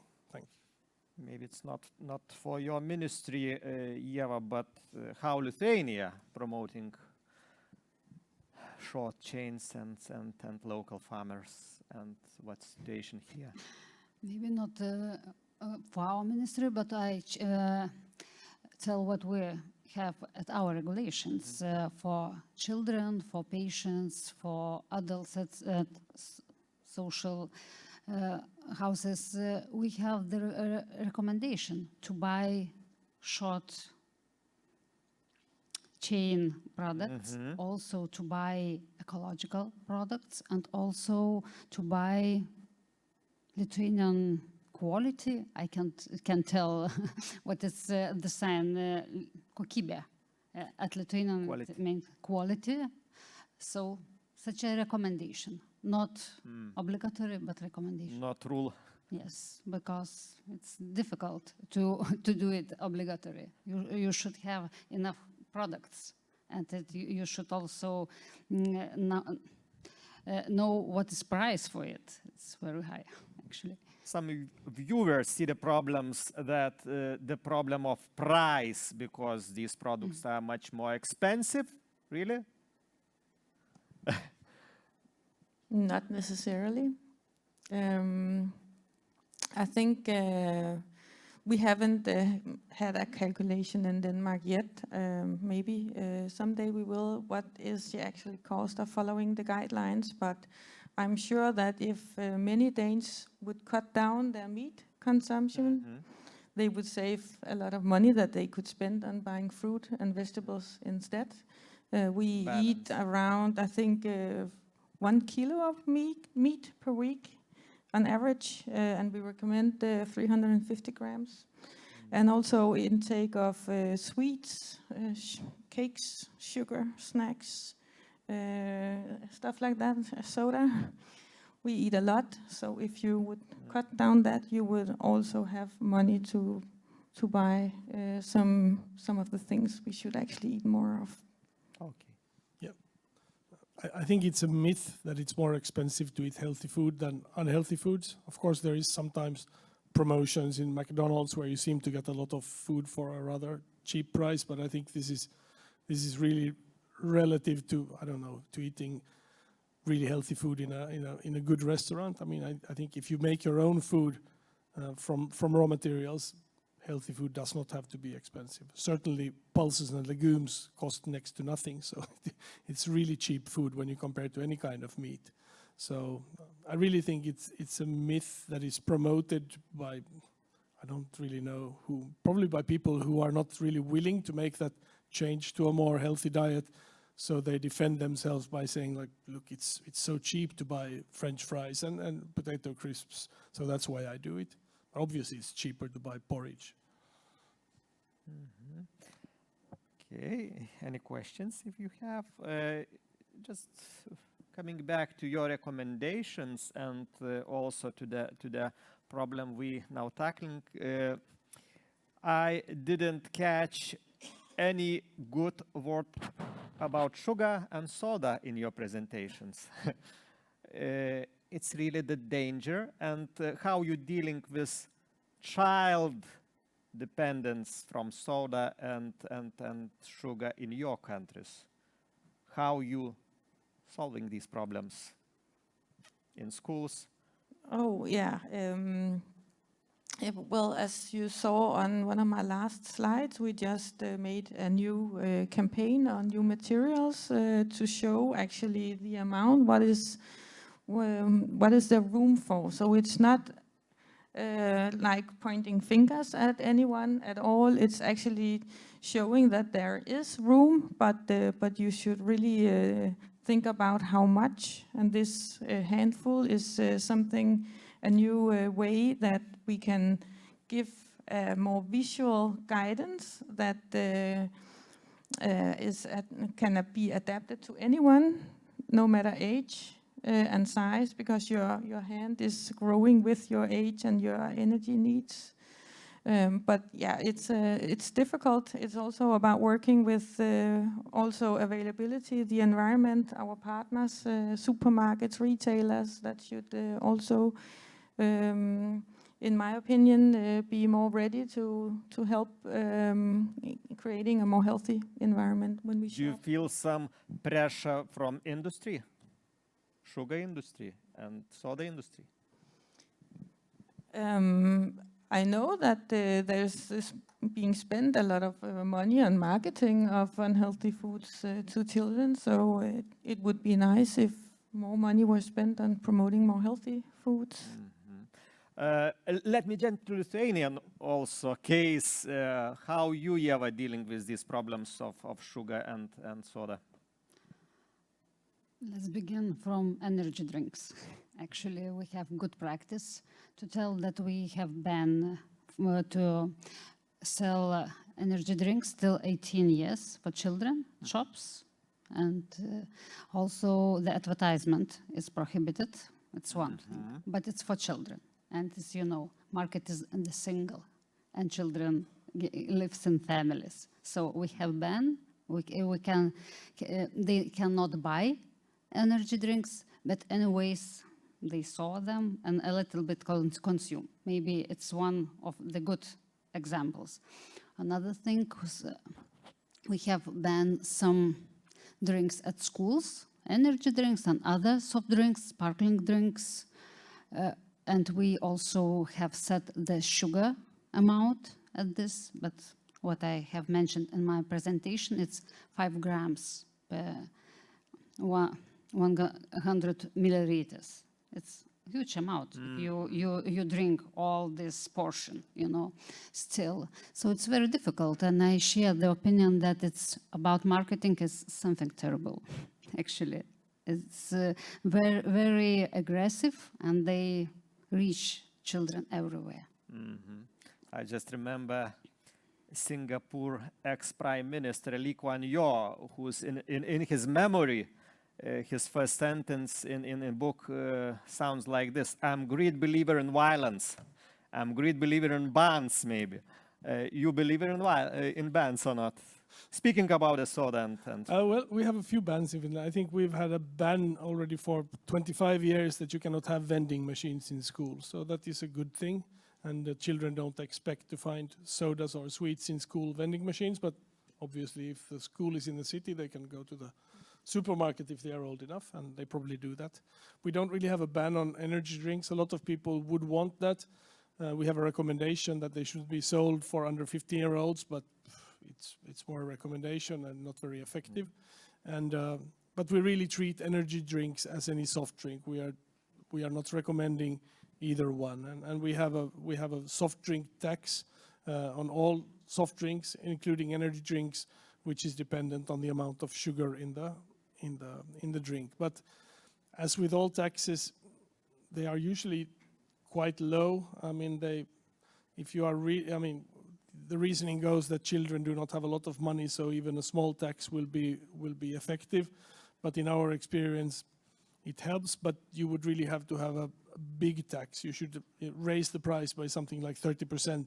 Then people will actually not buy things. But if you just increase it with 5 or 10%, people probably don't even notice that. And the industry will lower the price to ensure that they sell products. But I think that the industry is coming around to realizing this.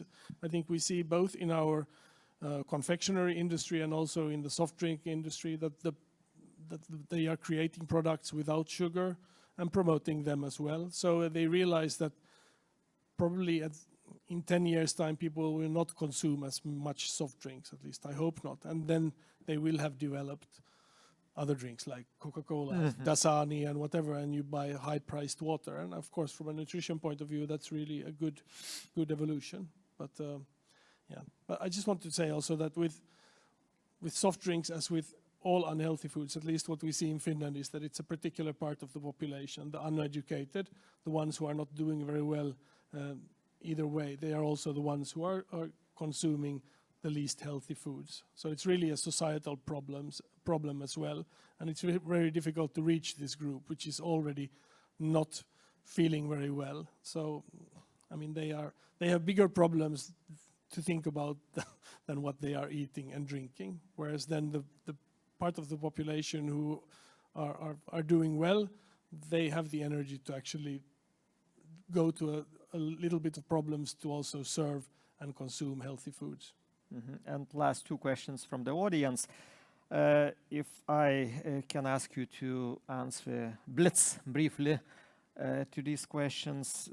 Christina, our viewer, asking you even to comment your plant-based action plan, which Danish government proclaim as the best in the world. And Christina asking just to make brief comment on that.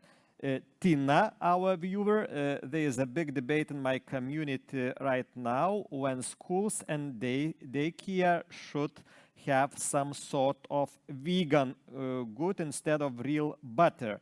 Is this really based on Nordic nutrition recommendations? How do you consider the manufacturing processes and health? You could briefly just catch these points, maybe from Christina and your plant-based action plan. I believe the plant-based action plan is really about engaging all stakeholders and making everybody responsible for this work that is need to be done from farming to industry. And together with that, we also have the plant fund where you can apply to get finance for a project. So I think that's the main point, that no one can do everything, but everybody can do something. And it, all stakeholders should do something. Should do that. Thank you. Contribute. Thank you. Sebastian?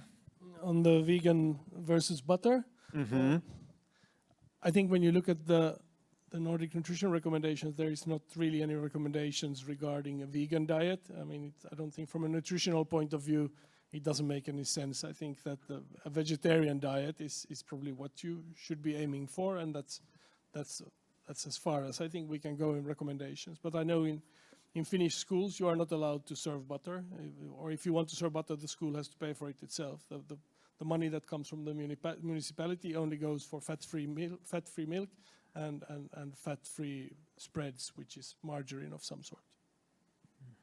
Okay, Lithuania, we allow to serve butter, but it depends about amounts. It should not be also sauces, these dishes with butter. But if you want to put one slice in the porridge, it's not prohibited. You know, it depends on your diet, not about that, like it tell that everything should be vegan. We are not talking about it, but we should eat more plant-based diet.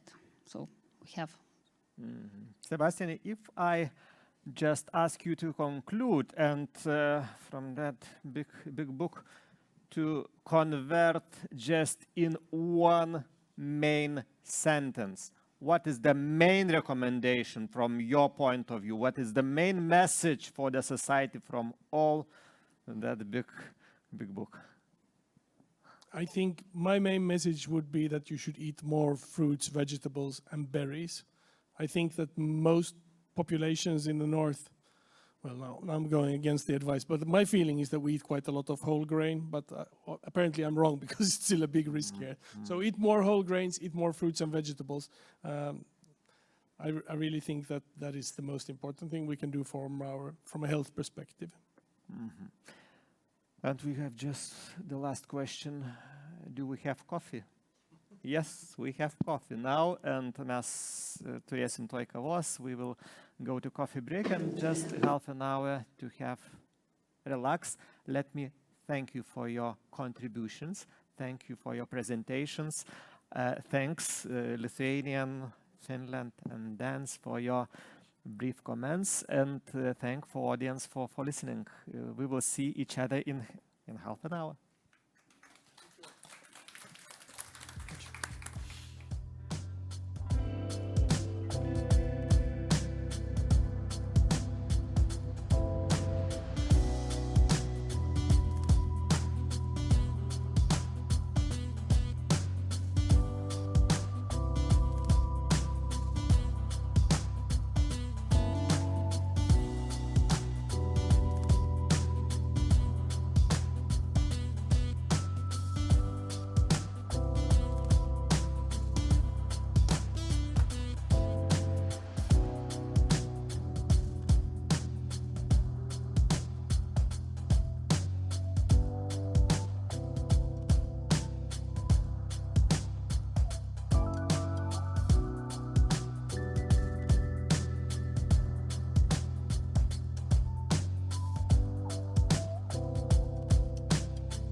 Thank you very much, the organizers, for coffees, teas, and healthy snacks.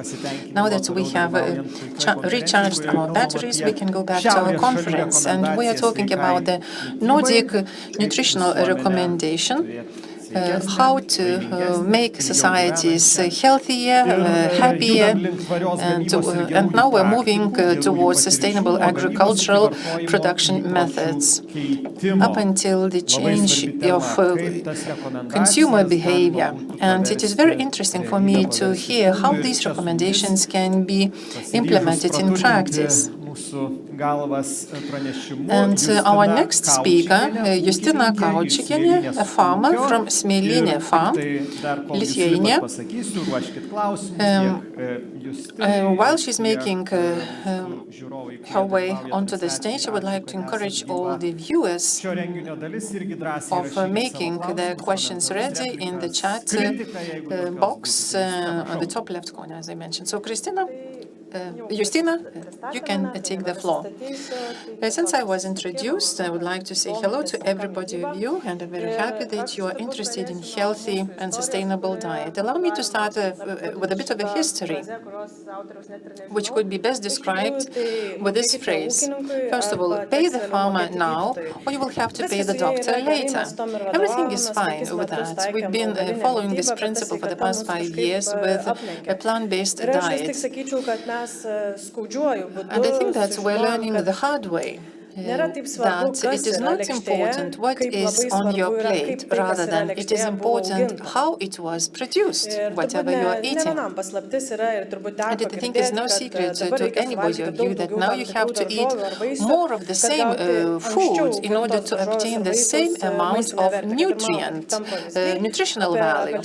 And this is an example. In 1980, one orange grown in 1980 is equal to 8 oranges produced now in terms of the nutritional value. So how come that all these nutrients that are very beneficial to our bodies, they have been somehow diluted in our body? Well, starting with selection. The point of seed breeding is to make sure that the harvest is much longer, and most probably we've been focusing on the mass rather than the content value of those scientific developments. Another important thing is the slide that I show at every single conference. I believe everybody of us learned photosynthesis back in school. That's a plant by using CO2, and it diverts some of the nutrients into sugars.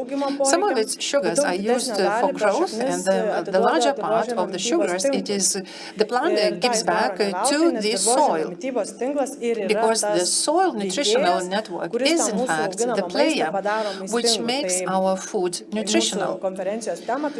And the most relevant for our conference would be the vitamins and other important elements. So the plant, from an energy point of view, it would be too difficult to produce all the required elements. The plant cannot do it on its own if there is no functioning soil nutritional network. So we as farmers should be exceptionally interested in sustaining this soil nutritional network, but instead we're doing the opposite. We're plowing the fields, we're using the monocultures, monocrops. All we do is to make it monogamous. In 2013, this is how our fields looked like, and you see the crops have been applied with a certain plant protection material, and that in 2015 we're expected to grow organic oats on the very same field. So it doesn't take to be a farmer to see that all we see would be very plain. We decided to make soil composition laboratory testing, and we identified that the availability of nutrients was indeed very low on these fields. We still were quite ambitious of having an organic farming. We decided to go the easiest way. We brought granite, manure, and we mixed it up, and in fact we improved the soil, and we spread it evenly on the soil. Everything looked nicely, all the vegetables grew, but we still had additional 10 hectares, which you cannot simply revive with truckloads of black soil, non-nutritional soil, because that would be absolutely not sustainable. And therefore, we decided to go ahead following a different approach.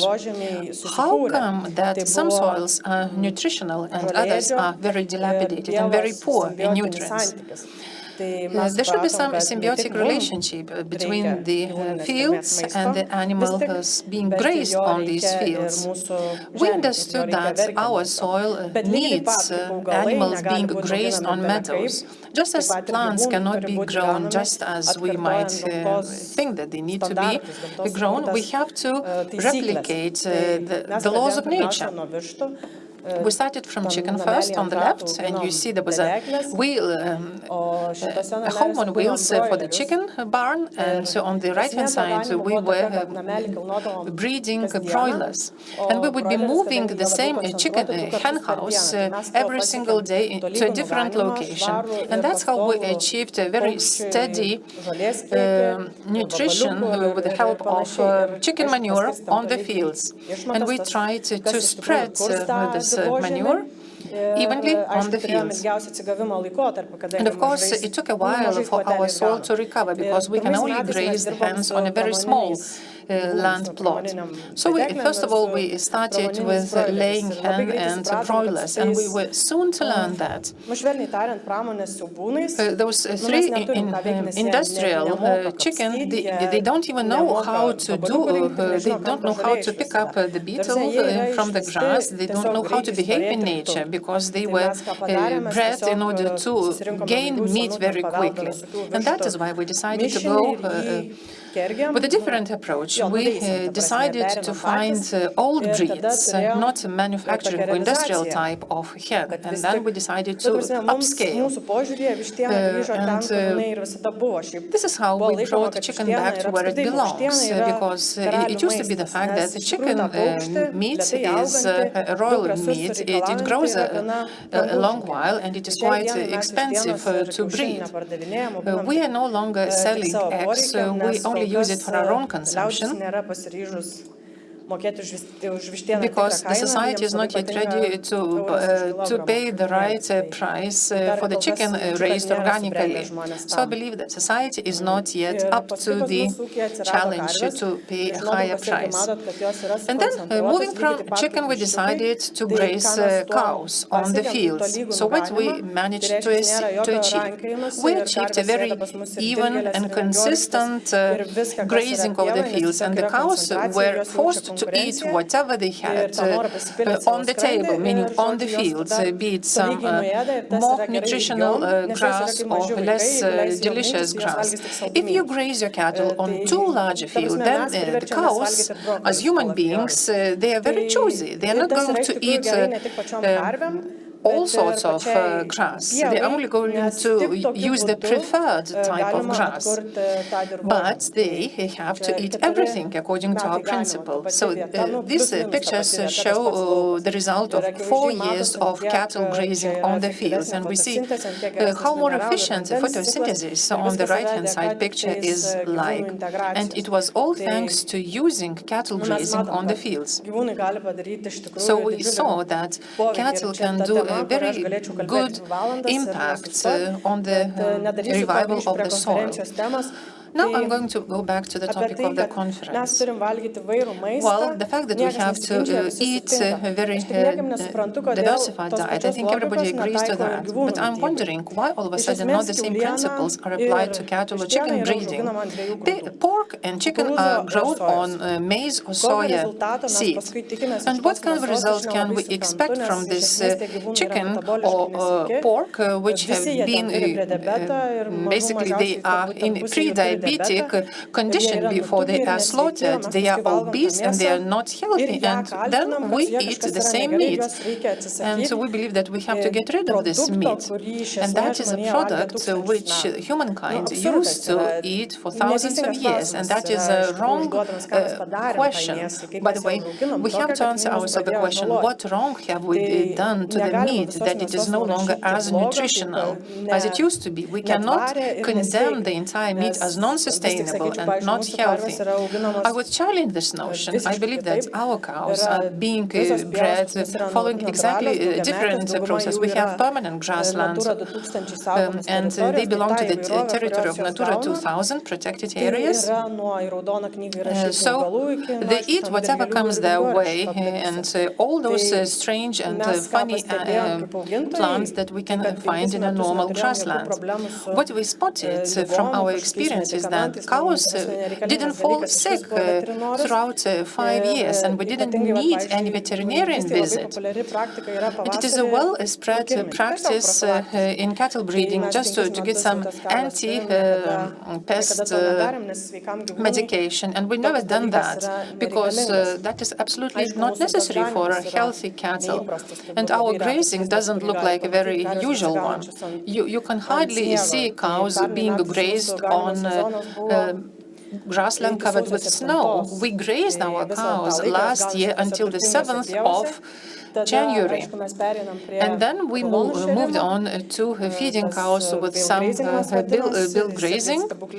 And again, it has a very good effect on the soil. And of course, such type of grass, there's some sort of a way of cultivating grass. And we used to believe that it is only beneficial because we get a better ratio between omega-6 and omega-3. And we decided to run a test. And it turns out that our beef has 2.69 to 1 ratio between omega-6 and omega-3 fats. And you can see it on the right-hand column that it could be in a cattle bred on industrial scale, the same ratio could be up to 20, the difference. And the same holds true about chicken, which is being fed on soya and maize, which have a lot of omega-6. So this chicken may have as much as 30 to 1 ratio of omega-6 to omega-3 fats. So I'm very happy to know that in 2019 there was a Stefano Novito's study that was made public. So it turns out that it is not only important to feed your cattle on grass, also the diversity of grass content is very important because then you can get a broader variety of nutrients in various sorts of grass. When I shared this knowledge on social networks, everybody, all the comments that I received, many of the commentators believe that most of the cattle being bred in Lithuania are bred mostly on grass. But if you decide to change this diet from grass to seed diet, then the number of very valuable nutrients decreases 3 times. Well, a grass-fed animal,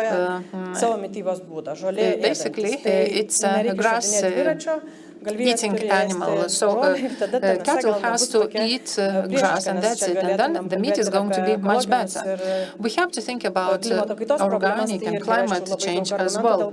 And I could find many arguments why is it so important? And this is where I'm going to finish my presentations. We're sharing our ideas and practices on the social networks. We're trying to spread this message or to reach out with these new ideas as broad an audience as possible. And we noticed that one or other farmer picks up some of the ideas and they apply them in their practice.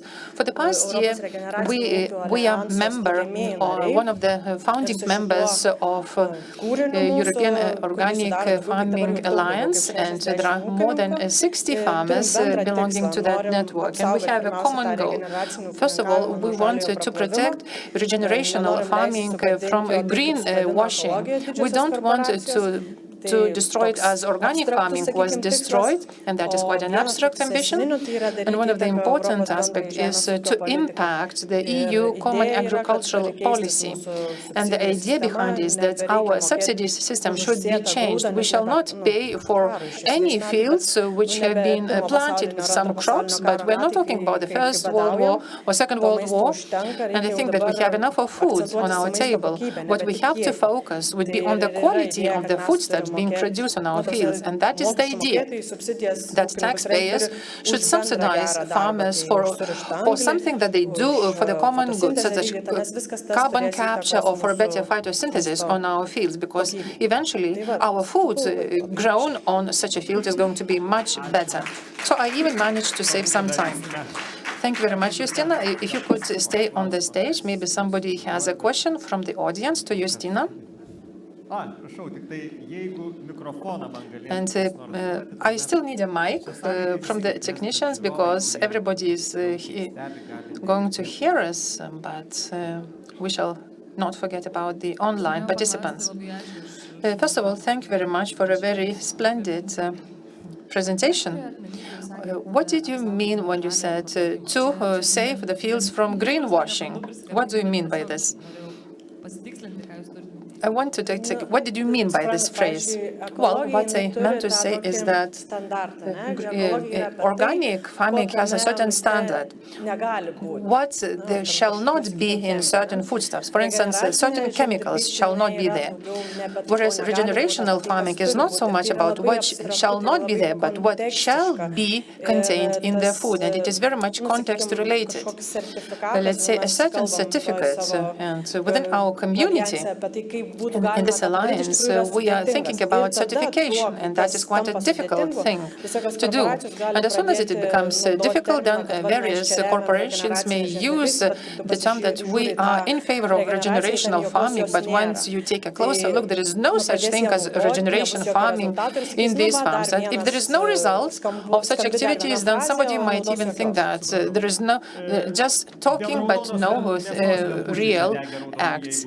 And about red meat, you may have heard the earlier part of the conference, you may have heard some myth about reducing red meat. According to the newest nutritional recommendations, red meat has to be minimized, whereas I saw quite a few of cattle being grazed on the field. And if suddenly this approach becomes prevalent, then maybe you would opt out from cattle breeding or what? No, I wouldn't go the other way. I can't believe how beef or pork fed on seed can be more beneficial compared to the one grazed on the fields. I think that the nutritional value of such beef and pork would be much better, and I think that there is some compensation mechanism. I think that the point is that we're not talking about the quality of the meat we produce on an industrial scale, and this is what we shall be focusing our ideas. Okay, let us leave biochemistry to some other conference. Please use the microphone because we don't get the sound. Jeigu galit mikrofonu pasidalinti ir įgarsinkit. Thank you very much for your presentation. I was really enjoying it. My question is, you have a mixed farm or combined farm, right? Yes, judging from the photos, you do have a mixed farm. What kind of sales outlets do you use? Do you sell it only locally, or you sell it online? Or is it possible for you to live on what you do?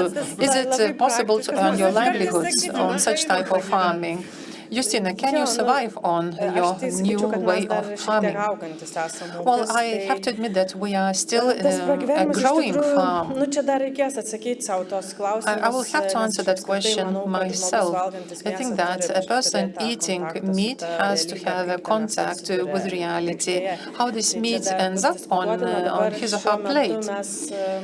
We do have some permanent customers, and by the way, one of them phoned us recently and asked they are going to take everything, whatever we can offer, and we don't have so many clients, and we have only some meat available in autumn, so that is a very seasonal thing.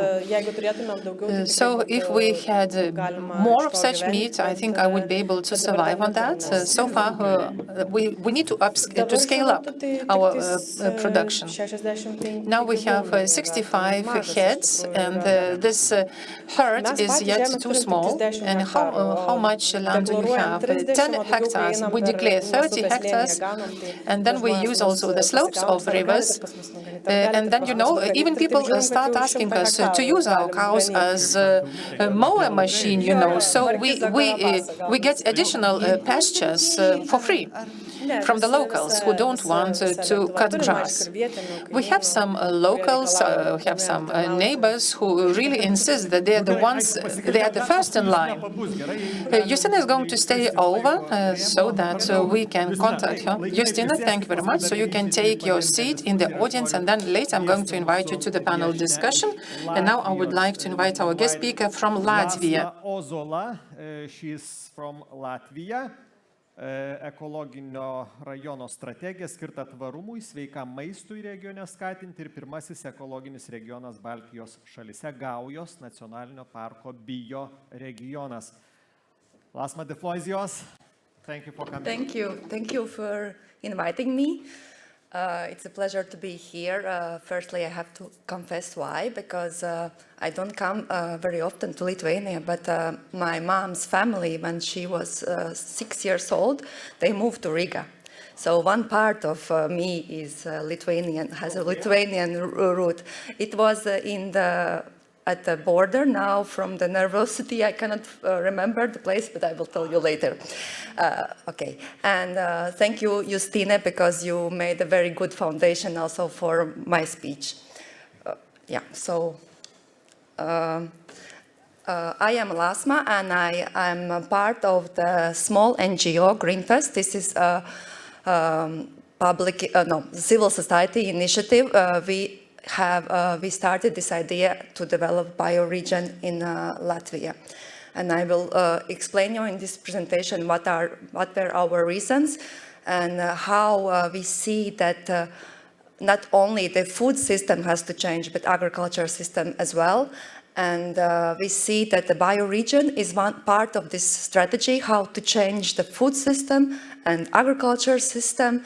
And by enhancing, by improving our health, we can also protect and enhance the health of the environment. So how we all started? Have anyone traveled to Latvia and been in Gauja National Park? Great.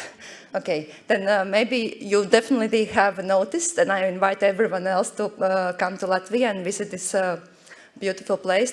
This is the biggest and the oldest national park in Latvia. So it's more than 91,000 hectares. This is a there's a lot of cultural and historical heritage, very beautiful nature and landscape. But there is also a lot of forests, like 40%, more than 40% is covered by the forest. And around 50% more, there is agricultural land. And this is not a very protected area like a national park. We still live there, and there is economical activity in it. And what we have noticed as citizen initiative, what we have noticed that there is no special protection for agricultural land. There is a restriction for the forest, but as for national park, there is no restriction to agricultural land. And this is how we start. I didn't mention. So Gauja National Park belongs to Cēsis, Sigulda, Valmiera, and very small piece of Salkrasti municipalities. So the Gaui National Park is in the territories of 4 municipalities. And so it's not very, if you look at Cēsis, Siguldas and Valmieras municipality, this is the region, it is not very populated, so the density of the population is from 60 to 31 people on a square kilometer, so we really have a lot of landscape and a lot of forest there. And it's also, if you see in the next slide, you will see it's also like the dark color is where the most of organic agriculture share is. So this is Vidzeme and Sigulda, Cēsis and Valmiera. These are municipalities where a lot of organic agriculture is there, and it's not intense, agriculture-intense place. Agricultural, you can see the 6.3 and 6% of where the least organic farming is. This is the most intense agriculture place. So I'm showing you the context why we could develop the bioregion there, because there is already conditions where they're set. And we have a very also good established short food supplies. There are a lot of farmers markets, farm deliveries, pick up from the farm, self-picking. Such a systems are as direct buyers group or RECO, which is more known in Scandinavia, where you pre-order things from the farms and then you go to one place once in a week and then you pick up your goods from the farmers. And we have also online catalog where you can search for the farms in all of the Latvia, and you can choose especially organic and ask them to deliver the food for you. So about the initiative, so we started in 2018, and we started by organizing a green lifestyle event. We wanted to promote green lifestyle in the region, and we made concerts, workshops, and discussions. And in 2020, you can see the picture on the left. We invited the mayors of the Cēsis and Sigulda, and we offered our vision that we should do something with agriculture part of the land, and we should do something together to protect more what is our heritage, so protect more our environment, our nature. And for our surprise, the boss of the, at first this was the mayor of the Cēsis, he said, very good idea, let's do it. And the Sigulda mayor, because you know they are like to compete, they said, okay, let's do it. Already in 2019, we had this yes from the public bodies, but actually in the next years, we see that there is no real action coming. So we needed more and more festivals to organize discussions and to discuss this from all kinds of views. And, but in 2022, the mayor of the Cēsis changed, and she immediately, the new mayor said, let's make a bioregion. And then we got this signal that really the public bodies, the municipalities are keen to do it. And so we started to look, what is actually bioregion? what we have to do?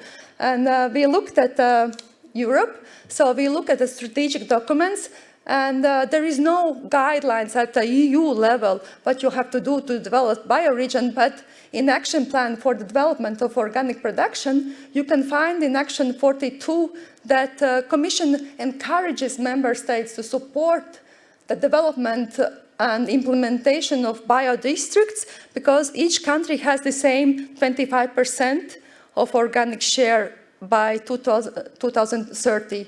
And they describe that biodistrict is a geographical area where farmers, public tourist operators, associations and public authorities enter into agreement for the sustainable management of local resources based on organic principles and practices. And the aim is to maximize economic and social cultural potential of the territory. There are many bioregions in Europe. Some of them are under the global organization of the biodistricts, but some are the trademarks in France, in other countries, in Austria, etc. But we wanted to keep this bottom-up approach, and we wanted to involve as much as stakeholders as possible to discuss and to develop the concept of the bioregion. So what we did, we started to in 2023, we organized several workshops, co-working workshops, co-creation workshops, where we just asked people, even from the institutions, what is the meaning for them, what they imagine bioregion could look like, and how, if there is no limit for the resources, how they would see the national park could look in 10 years. And then we got the right answers, because then we started to see that it's not only about organic agriculture and doing something with the soils in the Gaui National Park, but it's also about other parts and in general about sustainable management of resources. And during these discussions, we also started to have a question, shall we go just for organic? Shall we go just for organic, or we should open and say it's sustainable agriculture in general? And our answer was, organic agriculture is the most acknowledged system where there are no synthetic fertilizers used and no pesticides. And now we have much more research is coming out by really saying how important are the soil organisms in the soil and how it relates to our gut microbiome and the health of the person. And synthetic fertilizers, pesticides are killing microorganisms in the soil, and we are also having problems in our health. So this is our answer, why organic. And as well, of course, organic farmers or small-scale farmers, they are the savers of the biodiversity. If you go to supermarket, how many varieties of apples do you see? Red and yellow. How many apple varieties you see in your grandma's garden or the local farmer's garden? We are really losing the varieties, and the varieties are also our health. This we also have to understand, and yet the nutrition guidelines cannot take this into account. But I believe in 10 years we will have nutrition guidelines where we will have more of this inside. So we came out from this workshop that first we have to develop the principles for bioregion, and so it will not be only about organic farming or promoting organic farming. It has to be also circular economy, because we believe that if we promote green economy in the region, this will enhance environment. You have to have opportunities, economical opportunities to promote economical opportunities for the people, and they will be the ones who will save and protect environment. So there are zero waste and healthy lifestyle, slow tourism, agritourism, against the widespread tourism where people just consume and put a lot of trash. And when we developed the principles and focus areas, we put it in a memorandum. It's a memorandum of goodwill, so it's not a binding, very binding, strong binding document. And we allowed everyone to sign it. We created international forum. We call it Mission Establishing a Bioregion in Gaui National Park. And on 25th of October last year, more than 200, around 40 participants who were there in the forum, they had a chance to participate and said that they are the ones who will also contribute to this mission. And these are, we call them institutional partners, so these are the big players in the region who are also signed the agreement. But as I don't have much time, I will not go in details. And what is the best thing? When in 2019, when we started as a citizen initiative to promote this idea of bioregion, we were speaking only about the Gaui National Park. But when the municipalities joined this memorandum, they say, but we will use the principles to all of the territory. So at the end, we got a bioregion which is much bigger than the Gaui National Park. So the first principle, if we go to the topic of conference, is promoting organic farming, and how we want to do it by promoting healthy lifestyle and increasing consumption of healthy, local, organic food in the region. And municipalities has a very big role in it because they can provide the organic food in the municipalities, in the kindergarten, schools, and other public institutions. And we have to develop cooperation between local farmers and entrepreneurs to create short food supply chains and the circular economy-based businesses. So it was the last year when we developed, and now we have a hard job now to make this memorandum alive and to make these real actions so we can next year or after a while really come with the very good examples. And in the spring, we organized 3 workshops by involving more than 60 people, different stakeholders, farmers, public institutions, citizens, and we were speaking about a vision. And this is another takeaway. We cannot make change with our present mind. We have to have wings to fly. So we have to envision what we want to be in 10 or 15 years. But it also has to be realistic. But we have to a little bit dream about how the things could look like. And so we let the people stakeholders to dream how the organic food system could look like in Gauja National Park in our bioregion. And so the topics, the themes are the same.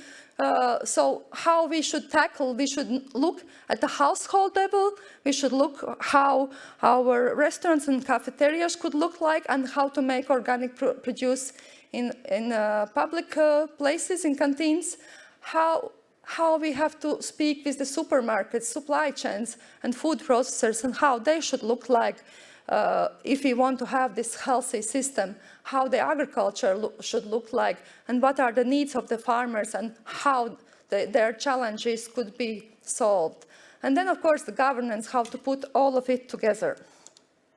So the first, also the first pilots we have, now we work with some schools, and we source organic ingredients from the local farms. And there are a lot of challenges. For one school, we had to separate the procurement in 19 small pieces because the farmers still cannot cooperate between each other. So there are a lot of things we have to do. I will not lie that we have a perfect system yet. We have to develop it, but at least we have agreed for the vision where we are going. And for a national law, we already have the basic line what the public institutions have to do. They have to buy at least 50% milk and kefir and 20% grain products organic.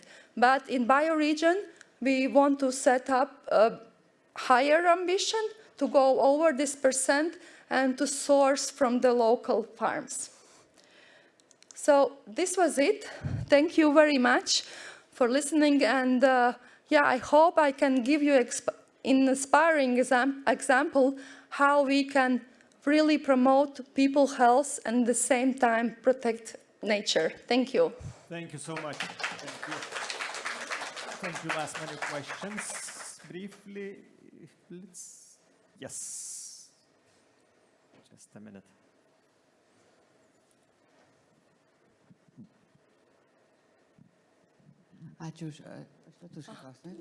Thank you. Maybe I will. No.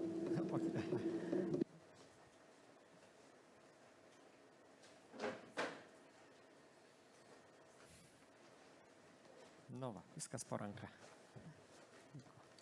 Yep. Yes. Thank you for your presentation. I have the following question. Well, of course, this bioregion is very big, and of course there might be some industrial farms. How do you find common language with them? Because there might be different farms in your region. Yeah, as I mentioned before, this is not the most industrial agriculture part. This is the one. So we already have a very good advantage. But we must say, at the beginning, we really said we have to forbid the conventional agriculture. And then very quickly, we started to feel very big pressure. And then we said, no, let's promote organic agriculture. We don't forbid. If the farmers don't want to join this bioregion movement, they can farm, as they can do the things that is allowed by the law. But we don't go against anything. We just want to have more instruments to promote. And I think it's a very good approach. As was mentioned in the introduction remarks, that if you want to achieve the change, be the change you want to achieve, you know that. And what is your personal nutrition principles, 2 or 3, you want to achieve in your life and promote in society? Yeah, so my profession and my education is related to sustainable food systems and organic agriculture. So in the last at least 20 years, I'm mostly eating organic. So of course, this exception is if you go in the public, because otherwise you starve. And if I go in the supermarket, you can see there are so many things which are not actually food, we heard today. And so I mostly buy food once in a week. I buy from local markets. We developed a system, we called it direct buyers groups. So we buy directly from the farmers, and most of my food is coming from local farmers. Of course, I eat organic rice and things like that. I have been vegetarian for half of my life, but now I eat organic meat as well. And I can say I can see it also in my health impact. What to do with that junk food? And there was an argument that organic food is more expensive. I can always answer this. Look at your basket in a supermarket. If there is one bottle of wine, it will cover all of the surplus of the Very good. or the chocolate or the cola or all of the sweets. We have enough money to buy quality food. It is the problem of priorities. Thank you so much. Yeah. Norėjau dar paklausti, o mokyklose ir darželiuose vaikai... I have this question. What about schools and kindergartens? Do children eat organic products? And if yes, what about the price? Who pays for this more expensive food? Maybe there are certain subsidies or compensations. I showed a slide where we have some basic rules by the national law where the public institutions have to take into account, and they have to buy this 50% of organic milk and kefir products and 20% grain products. And so now we are developing system in the bioregion so we can really source more, because we have enough vegetables there, but only the system hasn't been developed yet. And to answer the question for the price, it cannot be that we do the same, but just with the organic products. Of course, we also have to look at the menu, and I can see that there is a lot of food wasted. There has been research and pilot programs in Latvia. We waste a lot of food. So this money, we can decrease the waste, and then we can have more money for our organic products. I don't For the want panel discussion, to be a man in British Parliament. British Parliament has whose mainly job to say order, but Jolita.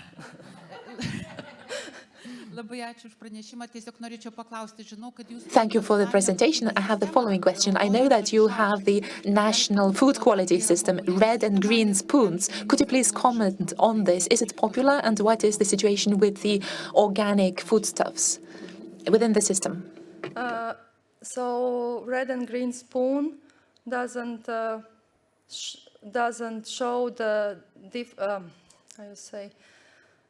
it's not related to how you produce. It's more about the quality, how much ease you don't have in the food. And they have, in the past, they have had a lot of marketing for this. And the green spoon logo is sometimes confused with the organic logo. We should more focus, and we should, I think the government should give more money to promote organic logo and organic, because this is more sustainable system than just food without ease or something.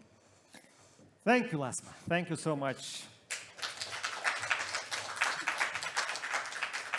Vienas iš sveikos mitybos principų. One of the healthy diet principle is regularity, and the lunchtime should also be something holy and untouchable, especially in an audience where we're talking about healthy diet. So, ladies and gentlemen, allow me to invite to the stage Mrs. Giedrė Ramanauskienė. She is the head of Innovation Analysis and Policy Department of the Lithuanian Innovation Center.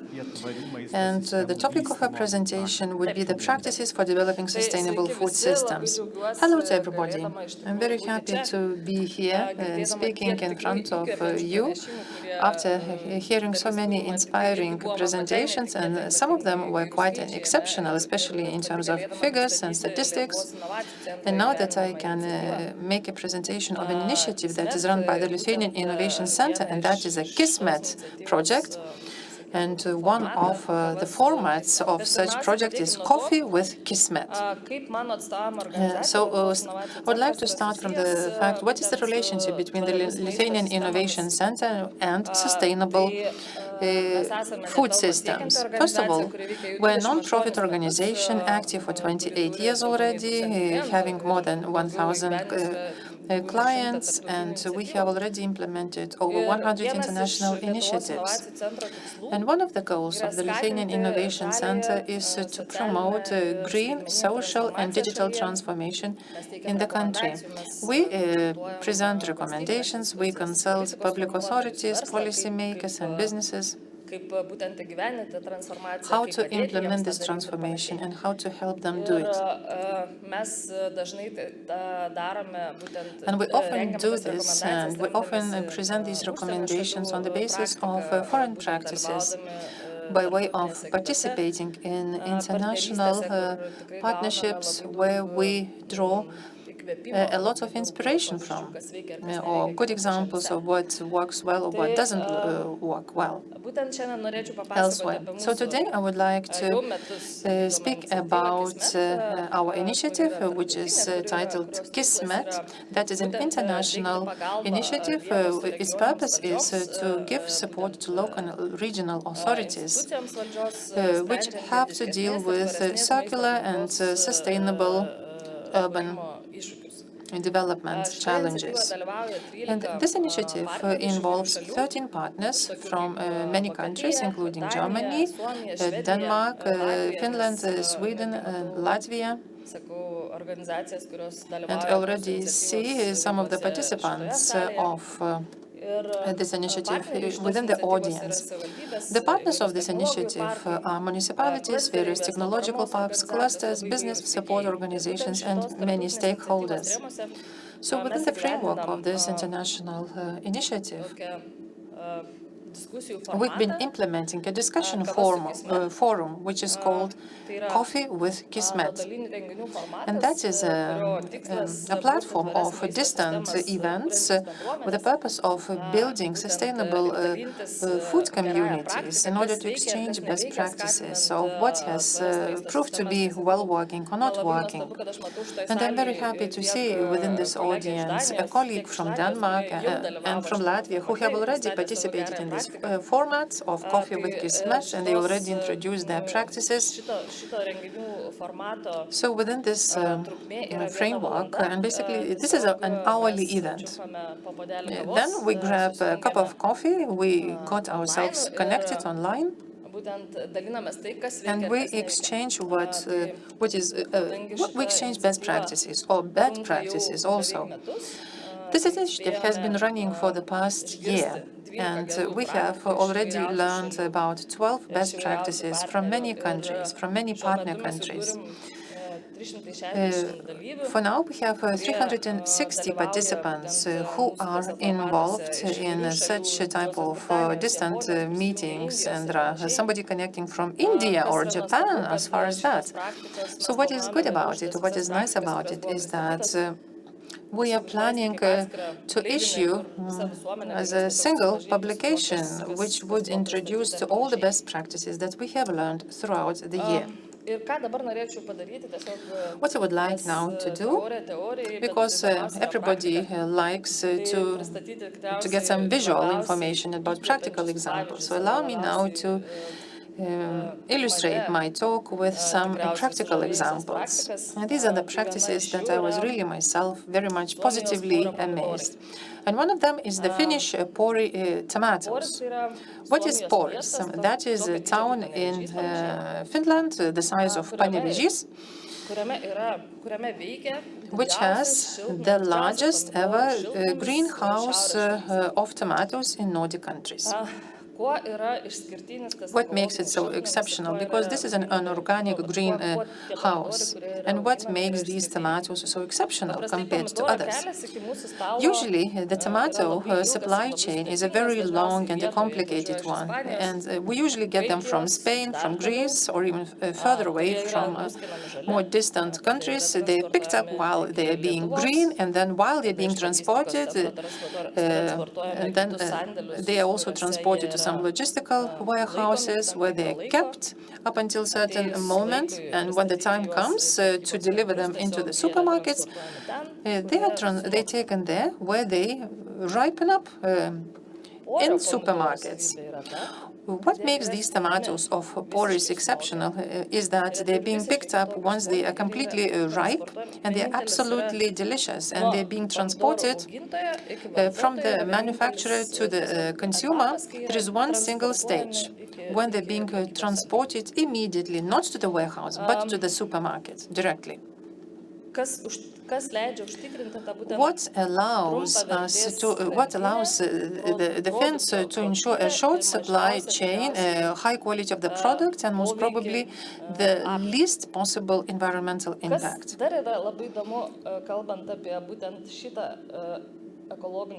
What else is exceptional about this tomato greenhouse is that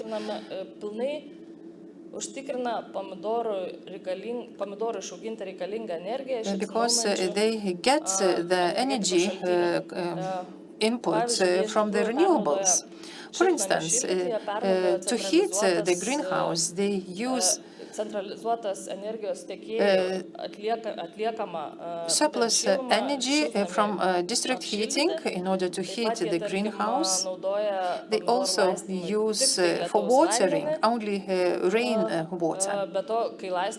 And when they irrigate, they collect all the surplus water, then they reuse the same water which has not been absorbed by the roots initially.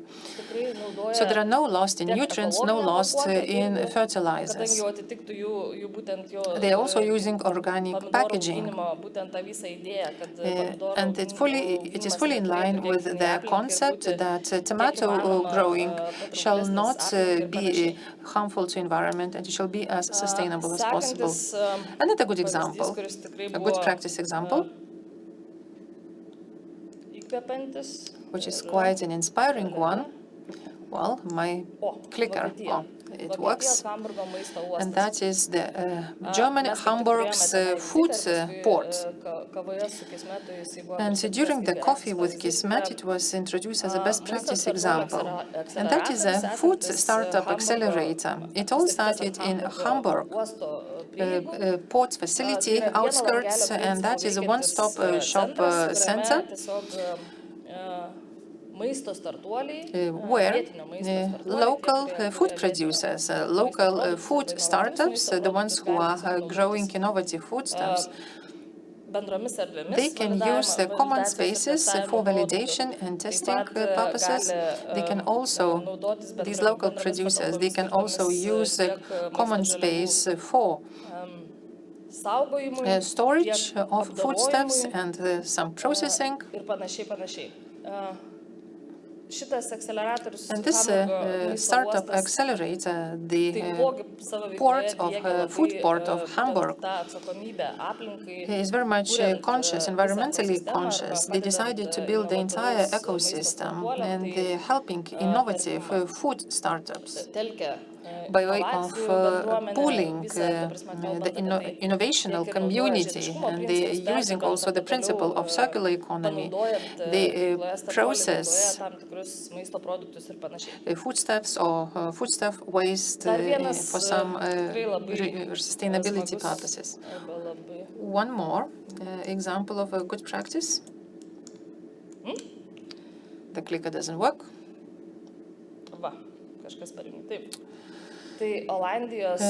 Comes from the Netherlands, and that is the Sustainable City Delta, and that is a fund which aims to promote sustainable food system. The key idea behind this idea is that cities should be self-sufficient in terms of foodstuffs. That cities and towns should be able to supply food products through various vertical farms and some rooftop gardens and community gardening projects.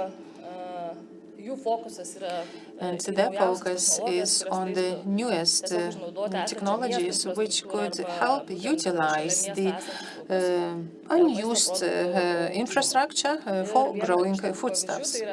And this is one of the examples that you see in photo, and that is the largest rooftop garden facility in Rotterdam.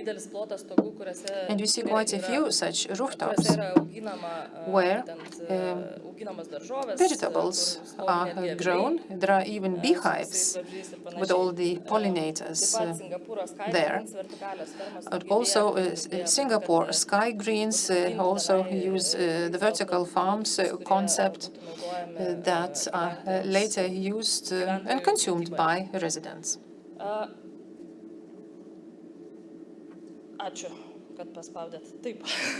I'm really grateful for the technicians for helping me get the next slide. So within the framework of our project, what we did so far and what could be still useful for any further recommendations or when looking into the possibilities of how to make sure these short supply chains in the foodstuff industry, we have already drafted a guide or manual of the best practices for sustainable food systems. And in this guidebook, we summarize the best practices that we have collected from our foreign partners, and it is freely available, and it could be downloaded from the Interreg web page, and you can see the link at the bottom right corner. So I do hope that Coffee with Kismet initiative and the guidebook is going to be used in the future practically in order to promote sustainable food systems in Lithuania. You can see my contacts here, and let's keep in touch.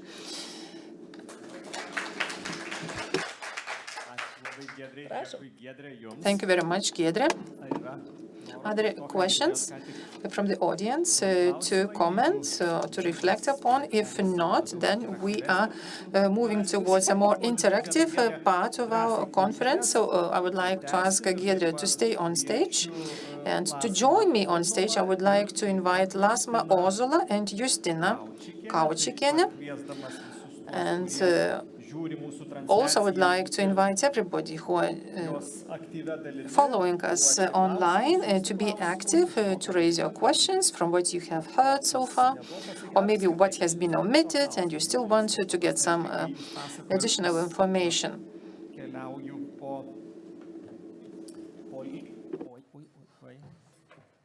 Gerai, kad rankos šalia buvo. Gerai. Yes. Tai, aha, dabar.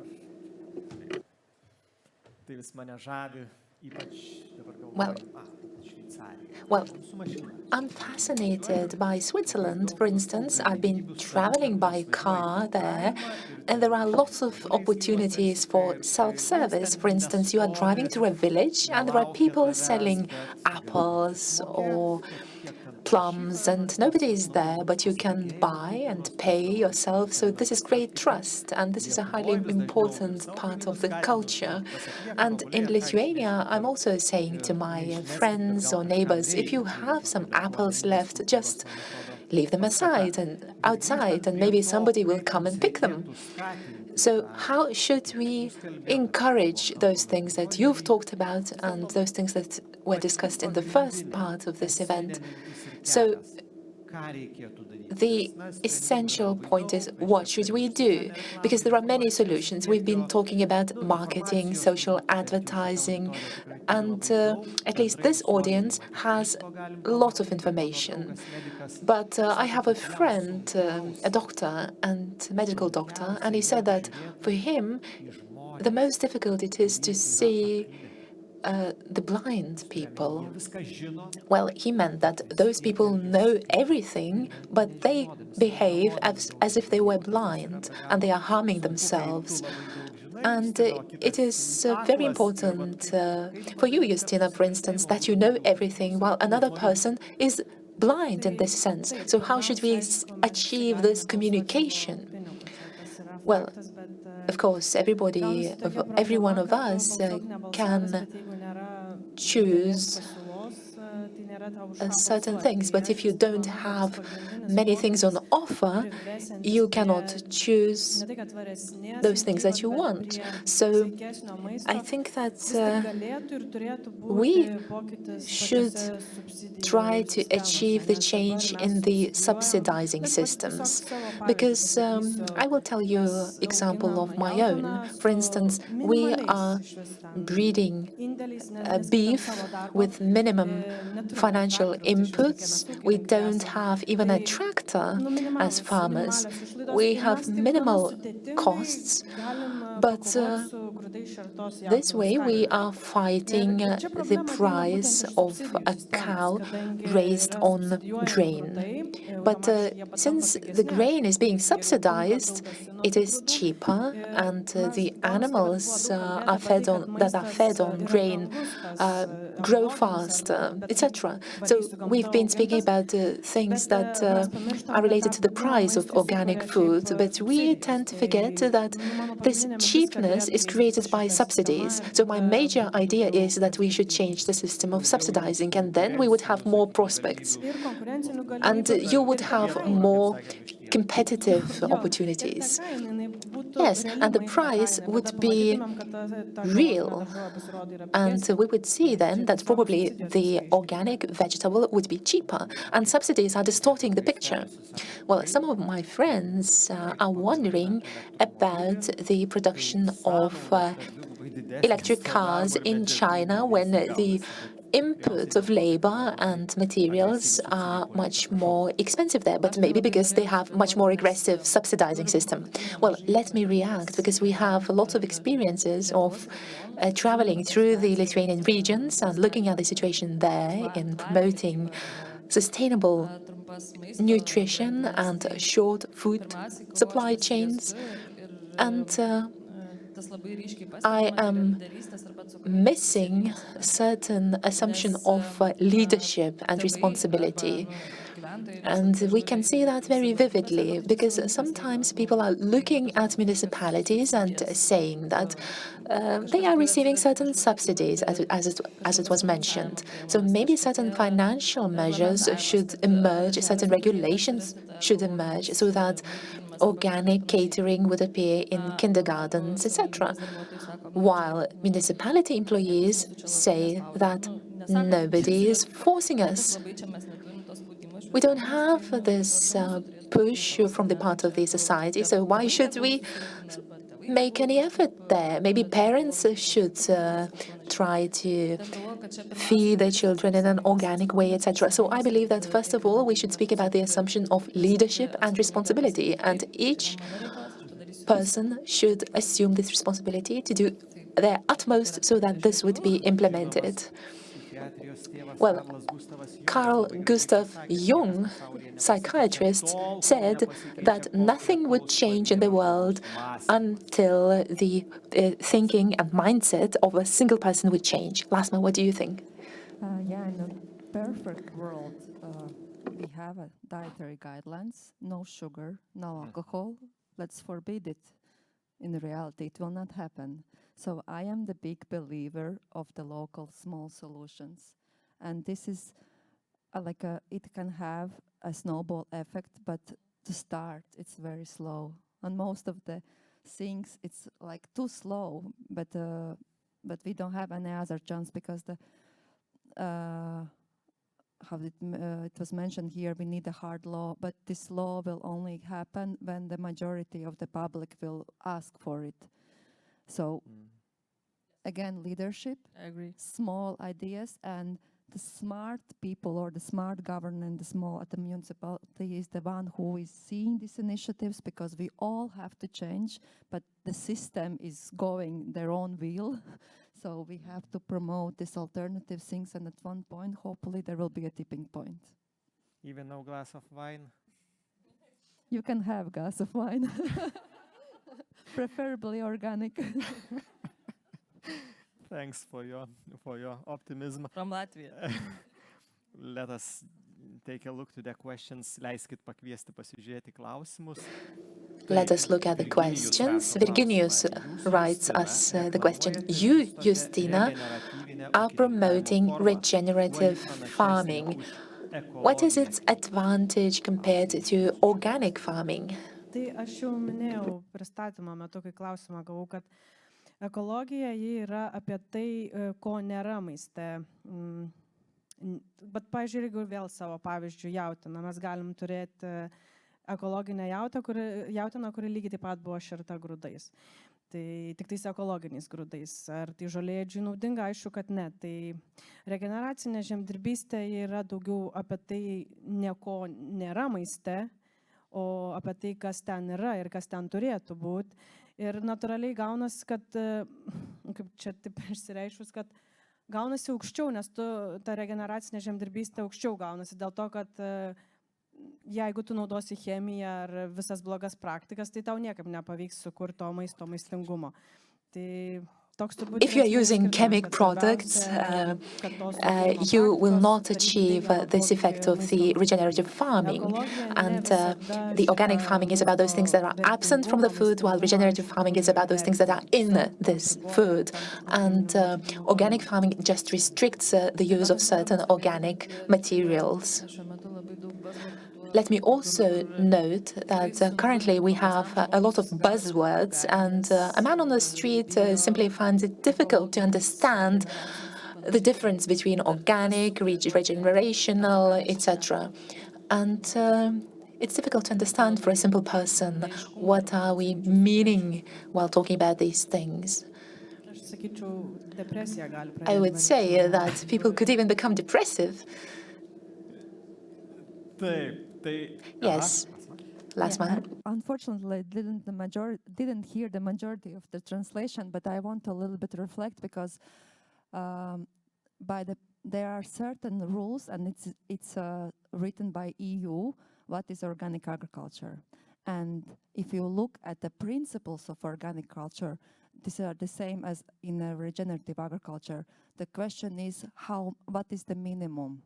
For me, organic farming is like a baseline, and we should improve and do more and put in things inside to improve the soil health. Because, of course, you can also farm organically by not using the pesticides, which are not allowed, by not using the synthetic fertilizers, but also not going too much to the soil. But I would not agree that regenerative agriculture is always better than organic, because I can see it in reality. There are conventional farmers who are telling they are regenerative, but they are still using pesticides. And there is no unified definition what is regenerative agriculture. So there should be then the framework, and we should know what we are speaking about, because for some farmer, they just use some regenerative methods, but they still use the chemicals. So for me, this would not be really better than organic farming. Regenerative farming is the same as the green cause?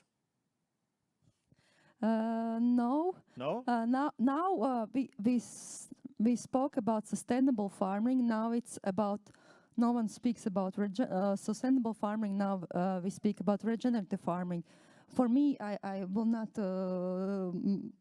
because because there is no definition of regenerative farming, but the focus is more on the health. So more, it is emphasized that there is more needed to support the health of the soil.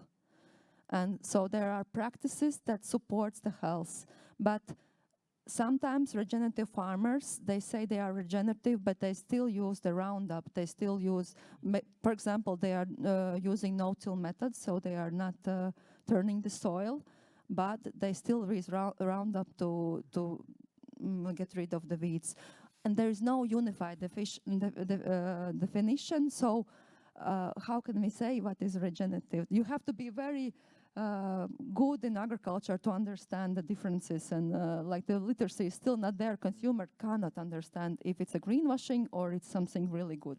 Tai čia vat ir jeigu Justina galėtume dar geriau išryškinti tas regeneratyvus. Justina, could you please explain us what is this regenerative farming? Well, yes, I understand and agree to the majority of the arguments that have been expressed there. And in our association, we also have this big question as to how should we define this regenerative farming practice so that we could avoid this greenwashing. Because now, for instance, even Nestle has this publicity saying that they are growing regenerative beans. So, of course, we have the problem of the red tape, and I believe that when we are far away from the growers, certain intermediaries appear who should guarantee that a certain product is good. But if we had this close relationship with the farmer, we could see very well whether these plants are green or brown. And you shouldn't be the agriculture scientist in order to understand that the fields should be green and not drying, and that photosynthesis is taking place there. So I can see this relationship between the understanding of regenerative farming and red tape, because if we had standards and definitions about regenerative farming, we wouldn't achieve things, because we should bear in mind the context. If you have resources as to how to improve soil, and we have to bear in mind the context of various different types of regions and territories and soils. So maybe the process itself could be measured. Is it costly to monitor all this process?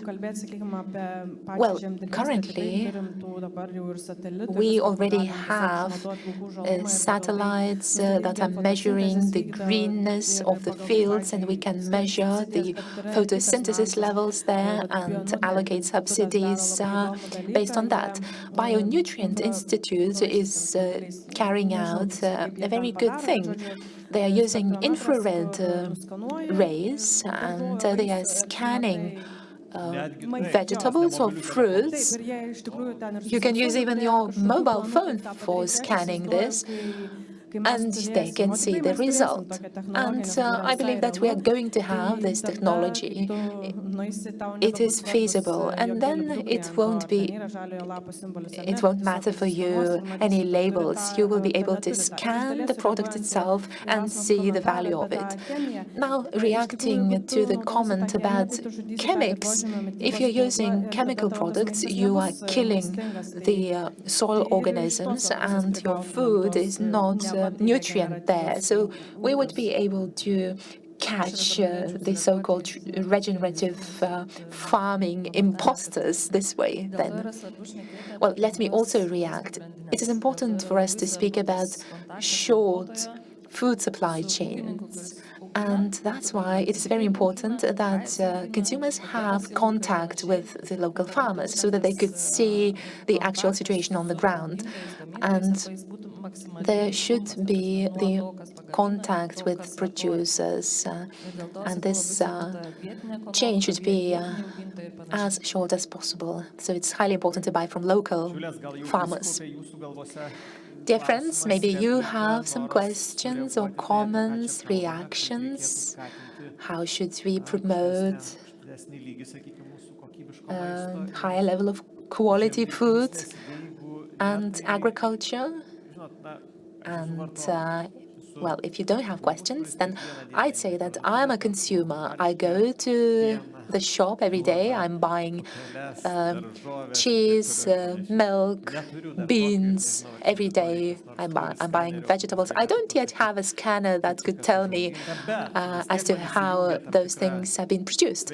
But still, I have a certain common sense, and I understand by just looking at the expiry date of chicken, for instance, that if it is the Lithuanian product, maybe the transportation chain was shorter. If it is unprocessed, it's also better compared to the processed product. And people like me might have certain understanding, but maybe not the most sophisticated one. They don't have knowledge of this regenerative farming and other sophisticated things. So what would be your advice to that person who goes to the shop, takes a basket, wants to be healthy and happy, and wants to avoid any mistakes? What should this person do? Well, maybe you could start.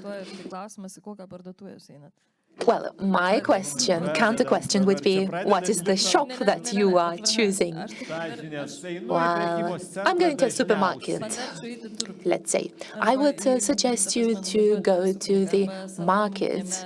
I'd suggest you to go to the local farmer. Well, my mother is growing hens on the farm, so I'm compensating my visits to the supermarket. I'm going to go to buy eggs from your mother then.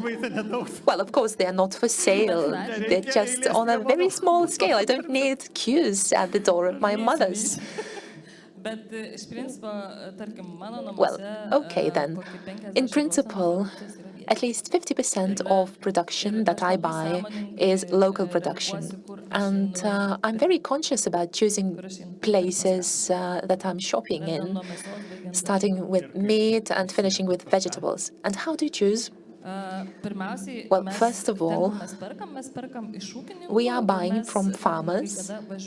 Sometimes we are going to see their fields. And are they letting you in? Yes. They are also sending videos to us. And in principle, if this farmer doesn't want to hide anything, they want to show things. They are happy about this contact. And from my practice, I can tell you that there is an initiative in Klaipėda when they are bringing children to the farmers. They are maintaining the contact because they understand the advantages. Because you said, well, of course, talking about the market, everything is all right if you know the farmer there. But my cynical friend would say, how can you check if those products are local in the farm, in the market? Well, I am from Panevėžys town, and there is a farmer's market there. Of course, there are Polish farmers as well there, but all the locals, no. Which farmers are from Poland and which are local ones? So this is the matter of growing trust and contact with local farmers. Well, Justin, what would be your advice to a person from cities? I fully agree with what Giedrė said. I would also add seasonality. And that is a very important aspect which we somehow tend to forget. We have to eat the vegetables or tomatoes or strawberries when they're season. Or, for instance, I have already eaten up too many tomatoes that I can barely look at them, and now waiting for spring when I can grow tomatoes myself.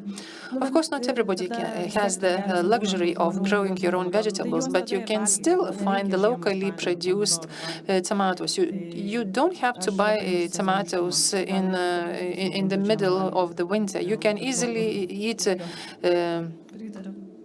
fermented cabbage, for instance, in the wintertime. Lasma, what is your advice?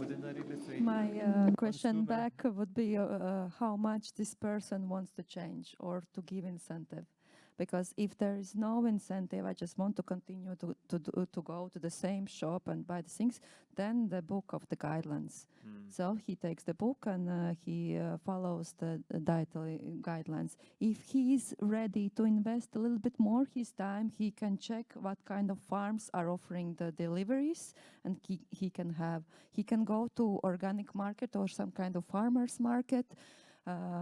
What else you have? I don't know, in Lithuania, possibilities, deliveries from the farms. So you have to have some incentives. The most hardest thing that you already mentioned is the change of our habits. We want to save the world, but we don't want to do anything. This is not, Change ourselves.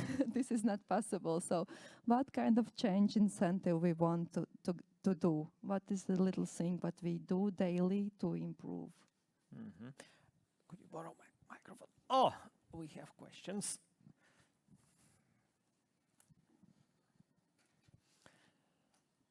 How you shopping? Well, unfortunately, I also shop in supermarkets, but I grow my own tomatoes and vegetables as well. I just wanted to give some general comments listening to you, and the first impression I had was that in the beginning of your discussion there was some sort of challenge between regenerative farming and organic farming, and I don't think this is not really the case. I think both ways of farming are good, and we should have more of both, and preferably a combination of both, because I think there is good bits in both of them. But I think Lasma hit on a really good point when she said that you know, leave out the wine bottle and then the rest of the food can be organic and sustainable. I think the problem is that we are used to using too little of our money on food, and I think that all farmers, but especially the ones who produce high quality products like you, or organic farmers and regenerative farmers, if people would be using more of their income on food than they are doing today, then we would have a market for these high quality products. And but I think the problem is that you have these mass produced monoculture foods out there which are still being a lot cheaper, and therefore it's really difficult to create this market. But also maybe the people producing organic food, at least in my country, in Finland, it's a problem that we do have the farmers, but then when you take it to the next level of processing, they don't really have the quantities are not big enough to produce industrially produced organic food, and then they lose out to the sort of non-sustainable food. Because I think that we have to realize that if we really want to create the revolution and create the new food system, we have to get the regenerative farming foods and the organic foods into the supermarkets at a higher quality, because everybody is not prepared to go out there to the reco markets and the farmer markets. People still want the convenience of just walking into a store. Thank you. Ačiū. Bičiulės, jeigu yra dar noro reaguoti, aš tik tai gal... Anybody still willing to comment? I would like to say that we spend too little on food. I would like to contradict. In Lithuania, we spend as much as 27% of our average disposable income, whereas in Europe, that average is 17%. And these are not most frequent statistics, but what I mean to illustrate is that our society spends quite a lot on food. And then energy, utilities, etc. Maybe in Finland, the case is slightly different. I'm going to comment on this organic farming. Of course, there is no conflict between organic farming and regenerative farming. Especially if you go to supermarkets, I'm always more willing to choose organic products, the ones that is marked with this green label. This is my personal problem. I think that since I'm very vocal about the right nutrition to beef, and I'm very much, I take it very much deep to my heart when I hear that organic beef can be bred on seed or grains, which is not as it should be. I think that the audience has more or less run out of questions, and since I'm the one who likes doing the sum up of the conference, so allow me to say what are the takeaway messages that I have after this half-a-day conference.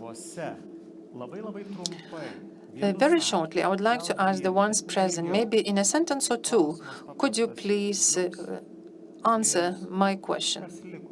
What are the takeaway messages from this event? What is your general impression? Maybe something good, something bad, so just be very open about it.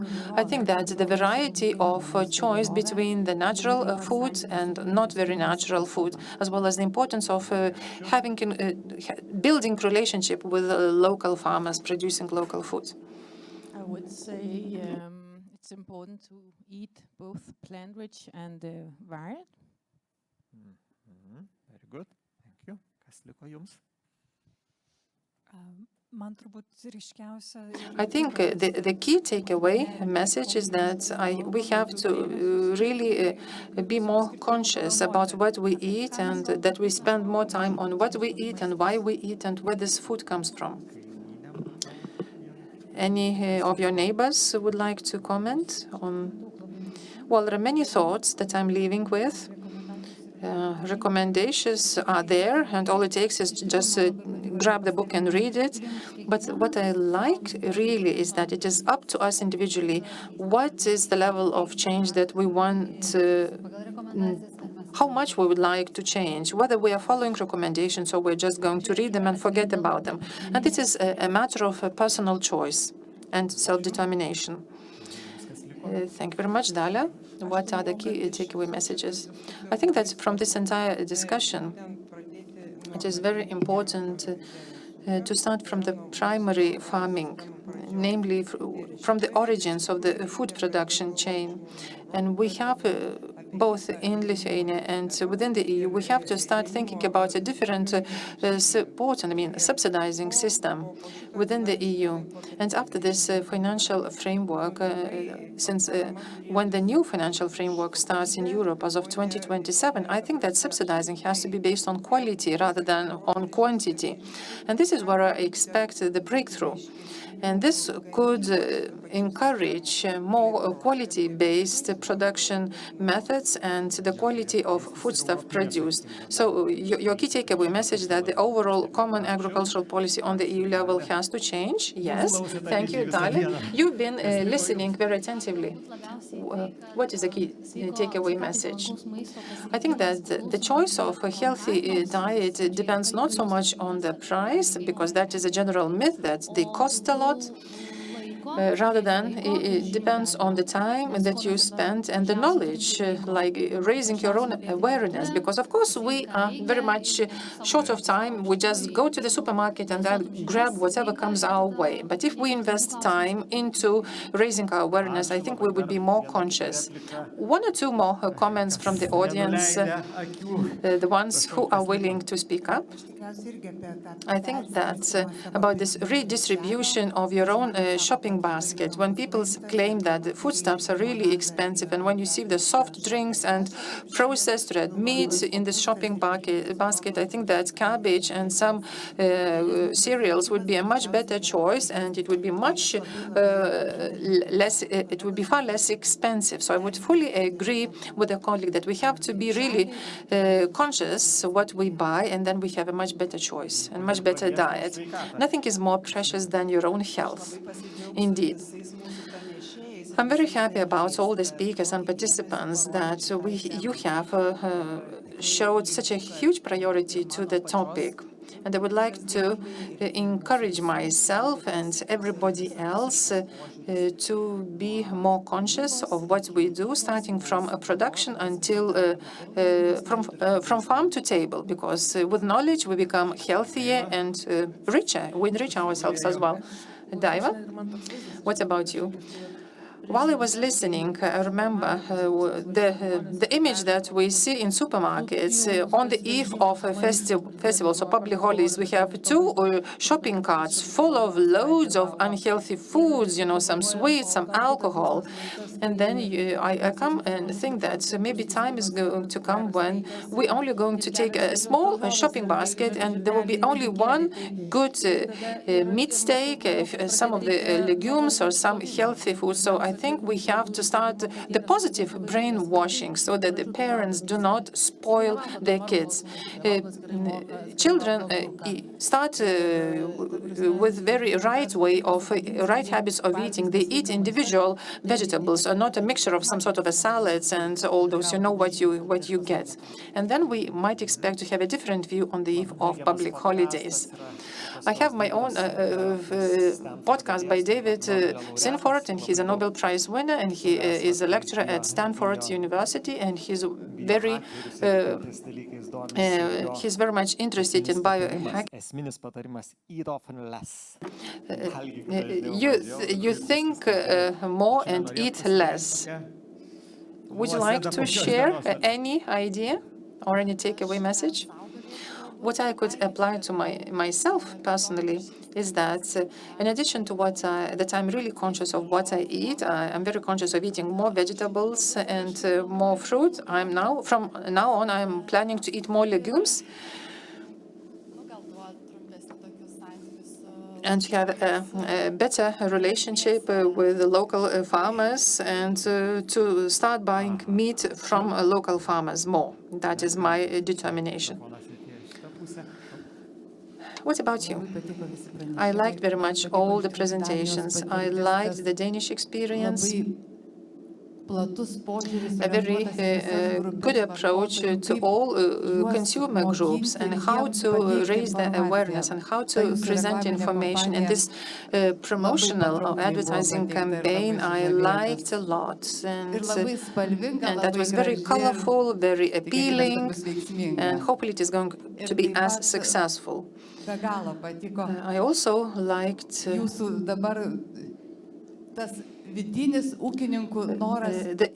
the internal wish of farmers to change themselves and to change the environment, to change the general expectations of society. And they see that you live by what you preach, and that is indeed very inspiring. Thank you. I would also like to say that when it comes to quality systems, we do have some good practices, but what I was really very much positively surprised was farmer Justina and the farm, and that is indeed something new that I learned in today's conference, and that is indeed a splendid example how you have to become closer to nature and you be friends with nature. So thank you very much. Anybody else willing to comment? And this is also now an open call for any online viewers. I see that I'm more or less the last to speak. So I'm very happy to have come to this conference.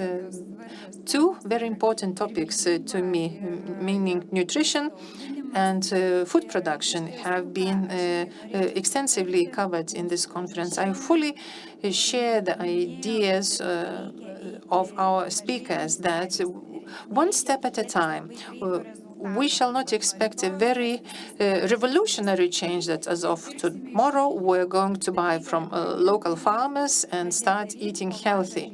I think we have to be realistic, step by step, changing your diet and look for locally produced farmers, who is growing what. How can I reach out to these local farmers? How can I buy the produce? And by such a step-by-step approach, by changing ourselves, we will change the world, if I may put it this way. Thank you. Sorry, I'll take the floor once more. My take-home message is that I'm really happy to have learned that such wonderful things are happening in both Lithuania and Latvia, and I will try to follow up what is happening to those. And my advice to all of you would also be that one way of eating more healthy is just eating less. Most of us healthy people eat too much food, and one way of having more money to eat the higher quality food is buying less food, and then you can spend money on the good food. Thank you very much. Anybody else whom I have left out? Well, I think that everybody, whoever wanted to speak up, they already took the floor. So thank you very much for being so active and open, and thank you very much for changing the world by changing yourself first. And I'm taking away a lot of important messages myself. I would like to thank the speakers in the first and the second session for your time, for your meaningful and inspiring activities, not only ideas, but that you're putting them into practice, that you are the trailblazers of the new production methods, because the majority of us against the change. We prefer to be working and living according to our usual habits, because we have to ask ourselves, do we want to change ourselves? Good news is that a change is sometimes brought into existence by minorities, and there's a minority view which later change the majority views. So a lot of optimism, a lot of good practices we have gathered today. I would like to thank the organizers. I would like to thank the Nordic Council of Ministers, the Ministry of Agriculture, whom we have had some contact, Vitalia, Diana, and interpreters are also very grateful to the listeners for listening, for being very much in good mood, and for their good work. So thank you very much, all the audience, online and physically, and hopefully we are going to benefit from the knowledge of this event, because anybody will be able to stream back the event at their leisure later. So thank you very much, and enjoy your lunch, and until next time.